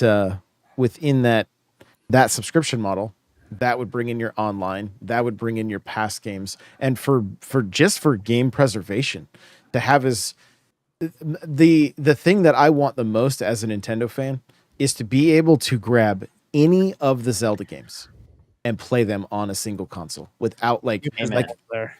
That's say that again. Switch is very close. It is. That's the thing. Yep. It's so very close. And to be able to say, I want to play, Mario Kart 7 again online because it just worked on NSO, that would be fantastic to me. To play Mario Kart Wii, like I have people chomping at the bit all the time, like, yo, could you play Wii? I'm like, it doesn't have online anymore. And they don't even know. They're like, what? It doesn't, I'm like, Yeah. no, it's But gone, 2006 Not officially. A Pokemon game. Yeah, right. Be remade or maybe even a sequel to. Oh, sorry, I didn't want to. I cut you off on the screenshot. Go ahead. Here you go. These are the GameCube. This is the GameCube first party library. So this is, I pulled this screenshot for an episode probably weeks ago and I didn't use it. But Oh, yeah. this is what we could potentially get, right? With the GameCube NSO, because these are the first party published games. So DDR is what do you all I guys need. think? Yeah. I mean, you have Animal Crossing on the Cube. I think that would make people happy, but Double Dash, amazing. Right? Dude, Eternal give me I need the bongos back. Yep. Uh-huh. Mario World, please. The Star good Fox sports Adventures. games. Luigi throwing the, on strikers. Oh, Waluigi, yeah. Or Waluigi. Mad over here. What's That was going on? crazy. What else we got here? Chibi Robo. Dude, Eric Scott is the mad. Waz He's would throw a just fit said if you got fuckers. Robo. War. Fire Emblem. God damn it. Crystal Chronicles. Give me a Ugh. goddamn Dude. actual good remake of the damn thing. What if we got like Yeah. all the Mario parties, like all those GameCube era Mario parties? Those just are the best. available? Oh my god, I would the content I'd have. Christ on there. We got Advance Wars. Fire Emblem would be huge because that game is super We already got expensive. Pikmin. Yep. We already got. I mean, we don't have Metroid Prime Get 2. TV Robo. Hell yeah. Mhm. We got Paper Four Mario. Swords Nothing really Adventures, got baby. Let's go. amazing. Battalion Wars. Yeah, we're on Star Fox Adventures for sure. I would love to have that. Assault would be cool. It would be. I don't know Both- if Nintendo will ever make a snowboarding game again. I We're not. mean, hyping both of the giant- Pokemon Coliseum games, or Pokemon Coliseum and Pokemon XD, those are fantastic games. I mean, maybe not XD. I mean, XD is good. Don't get me wrong, but I feel like Coliseum is very much like it's still in the style and like their brand of Pokemon Mhm. that they would remake that before anything. It's very good. Kirby's I mean, Air we d- Ride. We don't have Luigi's Mansion 1 on Switch, We even don't, though it which seems is like a a slam totally dunk. thing, We don't. right? Yeah, Maybe it's left out for a reason. coming back. Switch Yeah. Street. It's not- They should do it for Switch, honestly. It's like, hey, you want to play the first one? Sign up for NSO. It's not first party, but Star Wars Rogue Squadron. Like, True. Oh, God. Those Oh, games like, are The great. right? best. yeah. All these classic Star Wars games we just don't have. Like, there's so many good ones on the N64. Get them on Mhm. Switch. Right? Yeah. What is going on? I know the era of. Well, Yeah, they were. Star Wars That's games fair. were so good back then. Like everything felt great all the way up to KOTOR, and then after that, it kind of started going to crap. Well, it's when Yep. it transferred over. You know what I mean? Disney. Like the early days. Oh man, They're Dude, so- when it came out, it was, I don't know if you guys remember this, but when Rogue Squadron came out for Cube, it was the demo game before the GameCube launched. Yep. And Yeah. you could go play it at Best Buy, and I swear to you, we Right. would go there all the time after school and go play I'm sure it that. was life changing compared to what was it? Was PS2 out yet? Was GameCube after or before PS2? After. after. It was Okay. one So year then I guess- after. Just a So I year. guess it wasn't that life changing, but I mean, it still looks. I mean, I would say they look really good though for even gaming at the time. Like I would say they look fantastic. Factor 5 was not fair. Those guys Yeah. reverse engineered the 64 and the GameCube. If you guys like want a little bit of history on all that, listen to IGN's Nintendo Voice Chat episode 196. because it is all about X. It has an X Factor 5. I think maybe the CEO or something. And the way they like Nintendo was like, how did you guys squeeze so much juice out of these systems? Like, yeah. It's true. They're masters of the craft. 100%. It's awesome. What are they up to these days? When they were doing that episode, which was probably, I mean, I don't know, like 5-6 years ago, they were promoting they helped with Hulu. That's why Hulu is on the Switch. And then Hulu! And Factor 5 took a bad deal, like some kind of Rogue Squadron 4 is done. It's on a Wii dev kit.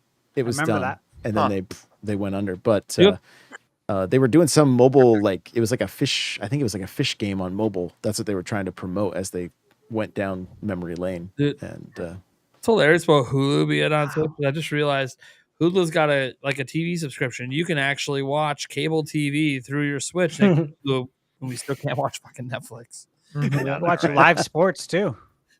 Yeah, no shit, because of Hulu. It's like, wait a second.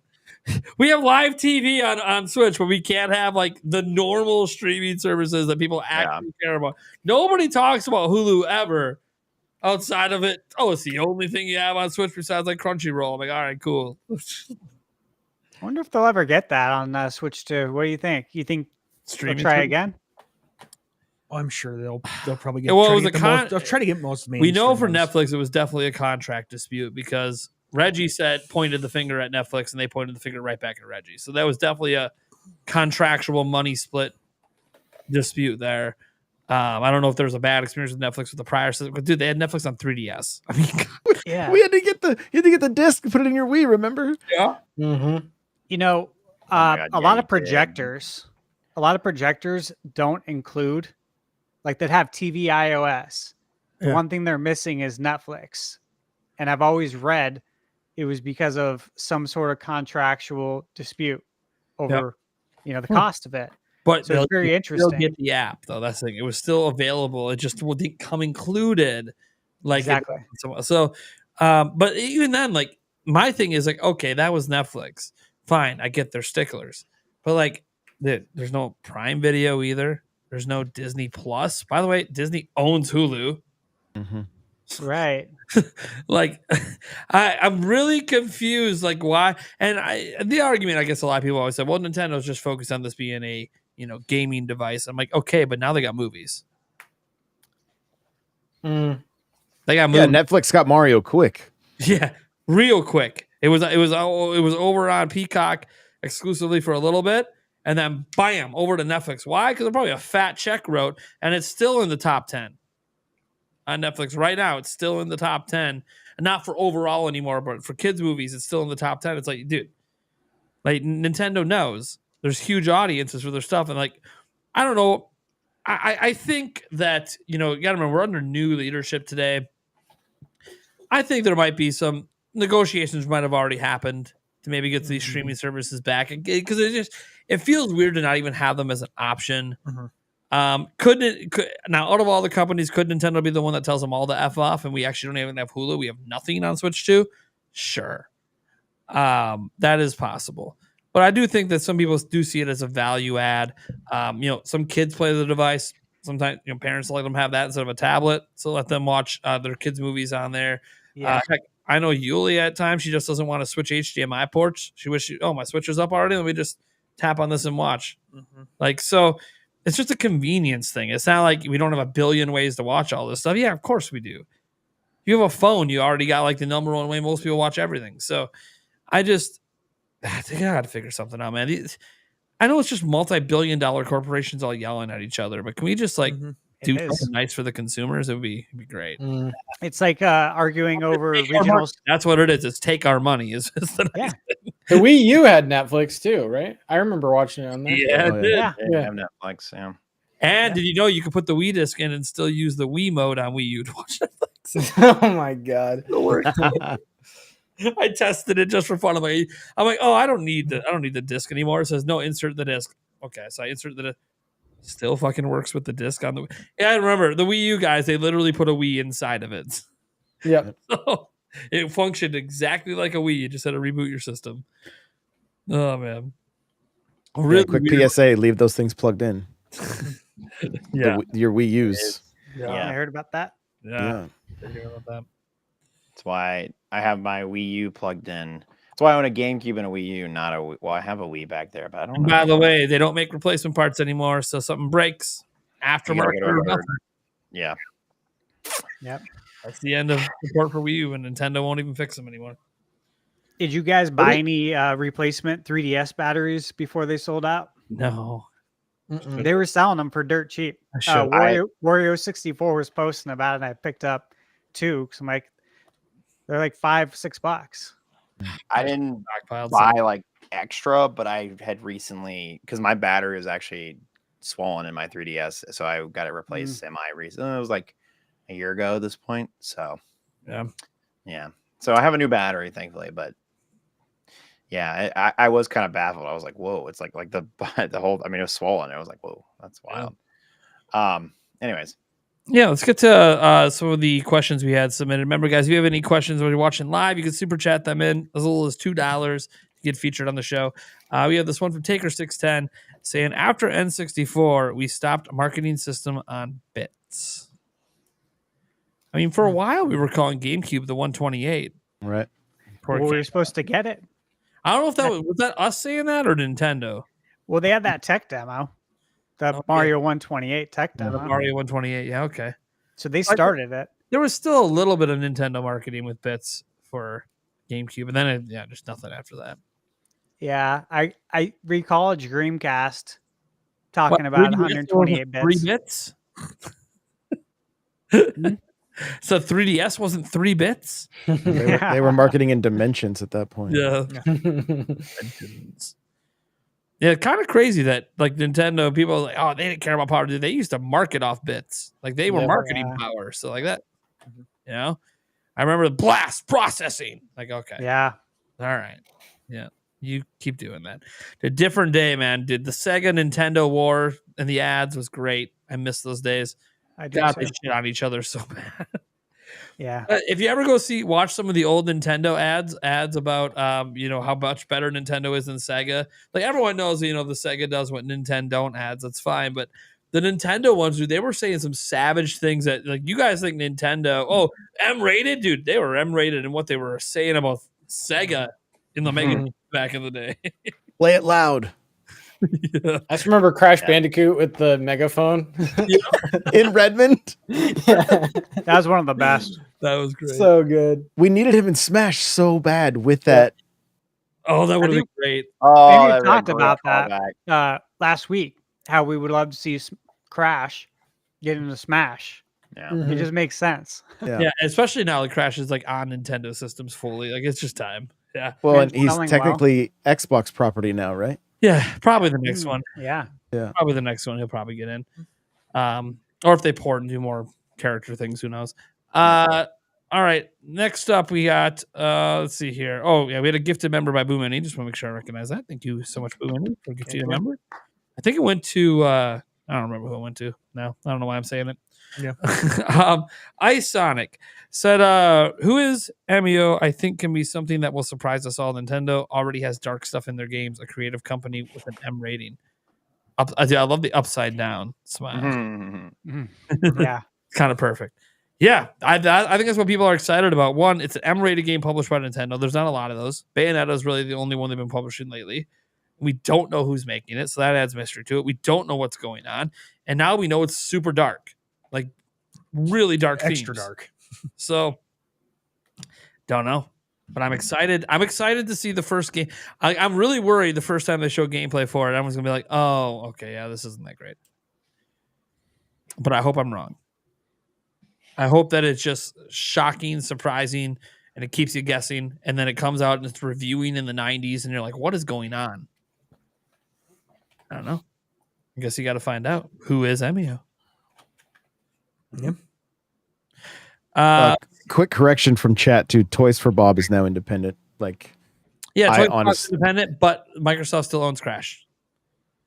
Yeah, Microsoft kept all the IPs, guys, if you didn't know. Yes, it is. Yes, Toys for Bob announced they're working on a new Crash. That's because their first game as an independent is a contract with Microsoft. But yes, the Toys for Bob doesn't own Crash. Still, so Microsoft let them go. Like, I wish, by the way, it actually makes me wonder, they let Toys for Bob, just, hey, go independent, do your thing, but we're going to keep all the IPs, but we'll give you your first contract. Did they extend that maybe to Tango, and Tango's employees said no? Like, give them an option to be independent, be like, hey, look, we're going to close you anyways. You guys want to like be your own thing? We just keep the IPs. I wonder if like the employees were like, no. Because it feels weird they did it for Toys for Bob and then not for any other studio that they supposedly closed down. I'm very curious, like if we ever find out emails behind the scenes or something leaks out where it's kind of like, hey, they were given the chance to be independent. The employee said, no, we're not interested. Just give us our severance and we'll move on with our day. You don't know? Who the hell knows? Yeah. That's a good question. Because I just find it just feels so weird to be like, oh, we're closing these studios, but we let this one just go and be independent. Like, it feels weird. Boo Mini. And you're saying, how upset would you be if Nintendo never remakes Ocarina of Time? Whatever's irritated, fuming, pitchfork level. I'd be at whatever because I've played it on PC. I got it running at 120 frames. Hey, you got that PC native port that's shouldn't exist, but Nintendo hasn't stopped it yet. Yeah, I have it. I got it backed up. Yeah. See what happened to Fioro. You're next. Honestly, Emio. it's amazing. It is amazing, and that is a great way to play it if you can. I'm not promoting that, but you know, you promote a form of piracy. I mean, I own the game. I own it physically. We're not talking about morals here. So yeah, I'm just playing it at 60 frames. Lots of people have played it. I'm surprised Nintendo hasn't shut it down yet. I'm actually kind of shocked. You know what? It also makes me think Nintendo's never bringing the fucking thing to PC, and that's why they don't care. Yeah, like we're just never doing it. So whatever. I think I'd be more surprised and shocked rather than upset because it seems such an obvious next game or next big game. Like it seems obvious because it's so critically acclaimed. It would shut everyone up about, oh, Nintendo doesn't care about their classic Zelda games. And look, I mean, of the 3D games, it was the first one, and it's the one that needs the remake the most. Yeah. And I just beat Ocarina of Time earlier this year on live stream, and just a great game. Yeah, like it really is. It just needs to be updated. It needs to be modernized. The controls are a little wonky, and cameras are a little, whatever. But God, there's so much good stuff in that game, man. If they just remade that thing. Here's the thing: people that are always like against it are always like, well, they could ruin it. I'm like, yeah, they could, but nothing ruins the original. It doesn't. Like remakes and remasters, they don't ruin the original experience. Still exists. Play it right on NSO. It's right there. No one took that from you. It's just this is like for a new audience that ain't gonna go back and replay these old games because they just look at them and go, "Oh, yuck!" They don't even play new modern stuff. Cool. Let's modernize it for you. Let's introduce a whole new guys. There's like 30 million Zelda fans now. Let's introduce them to what Zelda was for us. Like that sounds like a badass idea, even if it's not quite everything it once was. It's okay. But then there's also me just going, dude. Fully remade from the ground up. I get to walk into Hyrule Castle Town that first time. Yeah. That's going to be sick.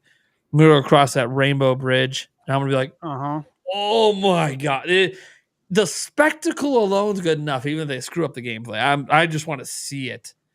I'm tired of the Unreal Engine fan remakes. I want to see what Nintendo does to this bad boy. I really would love to see him take the Final Fantasy VII remake route with Ocarina of Time, because what they've done to stay true to the original has been amazing. Coming from, I played Final Fantasy VII when it came out, and from that to what I see now is just mind blowing. And I know the same thing could be done here. I just know it can. And that's why I'm like, I gotta wonder if this is coming out on Switch too, man. They came out around the same time. I think Final Fantasy VII came out in what 97, Zelda 98. It's time, man. It's the highest rated game of all time. I mean, you guys, we all know that, right? It's the highest reviewed game of all time. Still, It's awesome. I just looked it up. 99 overall on Metacritic. Yeah. Still number one. You Huh. got to modernize it.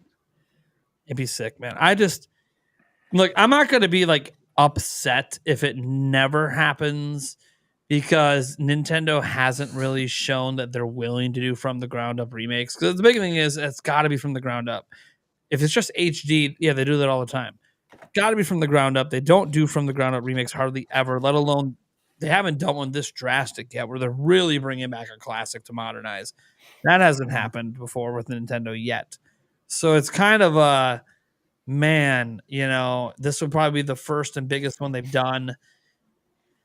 I think I'd just be excited if it was happening, but not disappointed if it didn't. More like I would feel like it's a missed opportunity if they didn't. Because if you're going to bring any back and give it that treatment, this is the one that makes the most sense to do it with.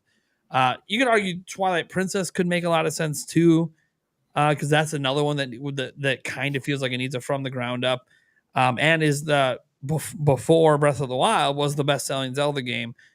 But again, I think you could find a way to modernize Ocarina of Time. And I mean, a modernized Ocarina of Time, I think, might have modern sales potential as well.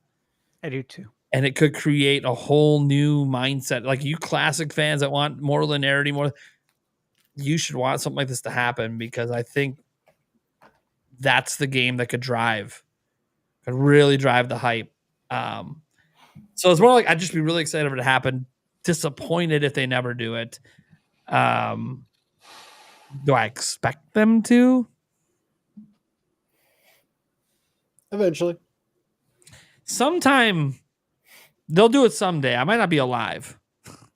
Might be 50 years from now, but someday, yeah. Yeah. And the chaos that is eternity, it'll be remade one day. And then use the same engine for Majora's Mask remake. Yeah, that's the most exciting. True. Once they do Ocarina of Time, it's like you have everything now set up for Majora's Mask. That'd be great. Oh, Final Fantasy VII thing too, because I really enjoy Final Fantasy remake. Because it's not really a remake, but it is a remake. But it's not a remake if you actually play it and get through the story. It's actually a whole new tale. But they fooled your asses. And it's a spectacle. But that game is a spectacle. Yes, it is. Does anyone think remake's better than Rebirth? I found remake to be a bit better than Rebirth. Is remake's the first one, right? Remake's the first one. Yeah, that's the consensus I've been hearing. I haven't played it, but I was listening to the Besties pod, and they kind of said the same thing where like it just feels like those little open world pockets of a shit ton of side quests just like really deflate the momentum. Like the highs are really high, but the lows are really low, is what I've heard about Rebirth. Or yeah, there's some good spectacles still in Rebirth, but I don't know. I don't know if it just lost a little luster. But, yeah. I gotta go with Rebirth over remake. Okay, but love them both. Good. Love them both, man. Yeah, it's like comparing children. Like they're awesome. It is. But like exactly. Like the first one, little preference. And nothing replaces the firstborn. Nope. They were always the first. The second's better behaved, but the first. I learned from my fuck ups of the first. Anyways, if you're a parent, you just know. Yeah, I love all my kids; they're awesome. But parents make mistakes too, and we're always learning ourselves. All right, I think that's all we had then for the Q&A session. So that's awesome. All right, let's just go around the room quick and let people know what we got going on, where they can find us. Tease some upcoming content. That's always welcome as well. And yeah, we'll head on out of here. Be back next week. Just glancing. We got Favlam's back next week. Yeah. HMK, the hype man's coming on, and Paul Gale Network. So there we go. We got a nice little round out next week. All right, let's go around the room. Favlam, what do you got going on? Where the hell can people find you, Mr. Stream Everywhere guy? Yeah, I'm Pavlam. I stream on Twitch primarily. You can also find me on YouTube now. I'm being very adamant about YouTube Shorts, YouTube videos. A lot of variety stuff. I'm gonna also start doing more like Nintendo, just like my opinion pieces, basically. Which I know a lot of you guys like that because you're subscribed to Nintendo Prime. But yeah, feel free to drop me a subscribe. My YouTube channel. I really want to get my YouTube channel monetized, so we're getting there. We're really close. So I appreciate you guys for that. Oh, and I'll be playing Luigi's Mansion 2 and beating it in one sitting tomorrow. So have fun. Oh, that'll be fun. Mm-hmm. N64 Josh. Yeah, you guys can find me everywhere at N64 Josh, and the Nintendo Powercast is the pretty much daily podcast. And some of the new stuff we've got going on is I've started NPC Ladies Night, and so every Tuesday I have a number of ladies that jump in, and it's been a ton of fun. Like just getting very different perspectives, and also like we just did like what were your 5 deserted island games, and like the first game was Simpsons Hit and Run. I was like, I love this. Like, you know, like it was fantastic. So that's been a ton of fun. I'm only teasing something right now, but there's going to be something very Metroid related coming out. I essentially did a test run. I'm very pleased with everything. I just have to rework the writing. And so I did a lot of research today on some of the other Prime hunters. And so that's all I'll say as of now. But if you're a Metroid fan, I think basically the few people that I had listened to the first little tests literally were like, I want to go buy Metroid Prime now. Like I like they had not played Metroid Prime yet, and they were like, I need to go play Metroid Prime after hearing this. So yeah, so I'm really excited. Sounds awesome. You know, let me just say, I want to say I listened to your podcast with the ladies' night. That was good. It was funny. I was at the gym.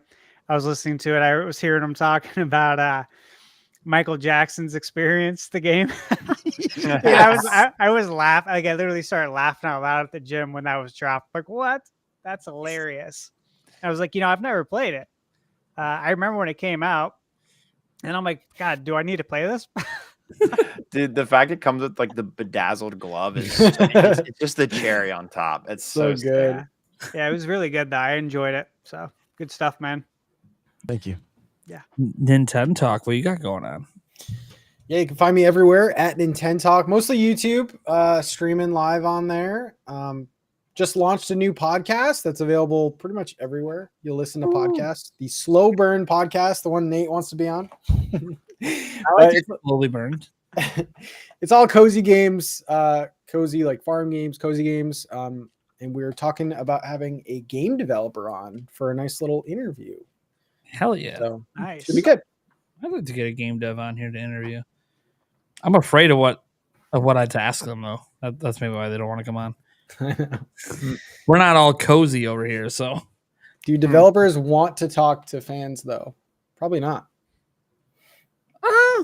Depends. There's some companies. On certain things. A lot of indie ones are always usually willing to talk a lot. I had one time there was something I was working on with Ubisoft at one point for Mario plus Rabbids, but it didn't really work out. The thing is, I'm a Nintendo channel. Can I get any Nintendo dev to come on? No. It's all right. X Nintendo, maybe. X Nintendo, yeah. We've had Kate and Chris on a couple times. Not on this show, but on the old show. See if we can ever get them on again. I don't know. They stopped responding. I don't think they like me anymore. Eric. Yeah. Anything you want to tease?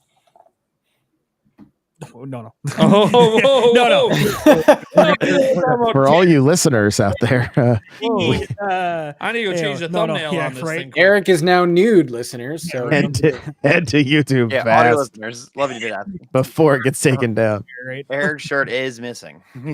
Jesus. Yeah, That's a so new game. I'm here. That's where you can find me. He's here most of the time. At some point coming up, you won't be here for like a week or two. I don't know when. Yeah, I don't know either. It's all random. Yay, work. But yeah, happens. We got Thunderstash Gaming. What you got going on, man? Yeah, you guys know where to find me, Thunderstash Gaming. And I did just post a video. Was it Sunday? Mike Tyson's Punch Out.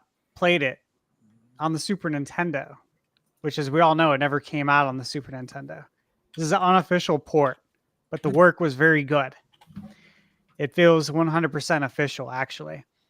And then I started playing, and I was just going to do a playthrough. I was like, you know what? I got to beat Tyson. Like, I got to beat him. I know I can. I've done it on regular Nintendo, but it's been a very long time. Anyone who's beat Tyson, you know it takes a lot of practice and muscle memory. So I ended up, playing it longer than I wanted to, but I beat Tyson. I TKO'd him, and you got to get a TKO because winning by decision does not feel the same as knocking Tyson down. So it was really fun. I just posted that video. You should check it out. And I also included Mike Tyson knockout highlights in the video because I thought about him. Like there's a whole generation that doesn't know about Iron Mike. So you should check that out. Did you get Nintendo thumb from playing it that long? Like, were you on it? Yes. I love it. 100%. Yeah, there was a point when I was recording and, obviously I cut some footage. And as I was cutting it, I see myself just looking down at my thumb and just looking at it like, oh my God. So yeah, 100%, dude. I was getting into it. That's awesome. Yeah. Well, guys, I'm Nate from Nintendo Prime. Obviously, most of the audience knows what's up because I'm the host of the show. But if you're looking for teasers of anything coming up, like obviously I always like to tease the next episode. I already talked about the guests earlier. HMK, Paul Gale Network, Favlam coming back. We'll see what happens for episodes after that. I got N64 Josh here's coming back on in August, I believe on the 21st is what I've got written down right now. Super Mario Dave coming on later this month as well. Nintendo Land, unless he cancels again, I have no idea. He's supposed to be coming on later this month. So I don't know. We're filling up the guest list here for the next few months.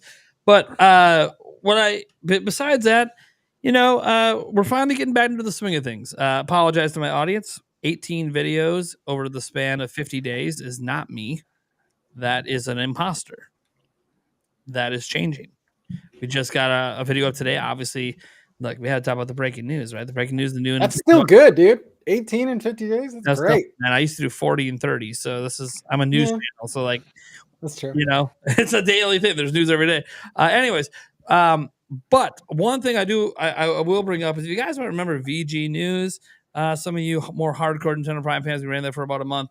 It's been on hiatus due to trying to find like the right editor and trying to make things work. I might be narrowing that down here. Don't want to say it's going to be coming back in August, but I'm going to do some test runs with an editor soon. And it's a Friday show. That's the plan for this to be a Friday news recap of everything gaming. Way more professional setup. And if you guys ever saw VG News, you understand what that's like. There's a few little jokes, but it's very like for people that always bitch that, oh my God, 10-minute video when there was only 1 minute of news. It's like, okay, well, this is like a 40-minute video, but it's also like 17,000 stories. So, there you go. But yeah, so we'll see on that one.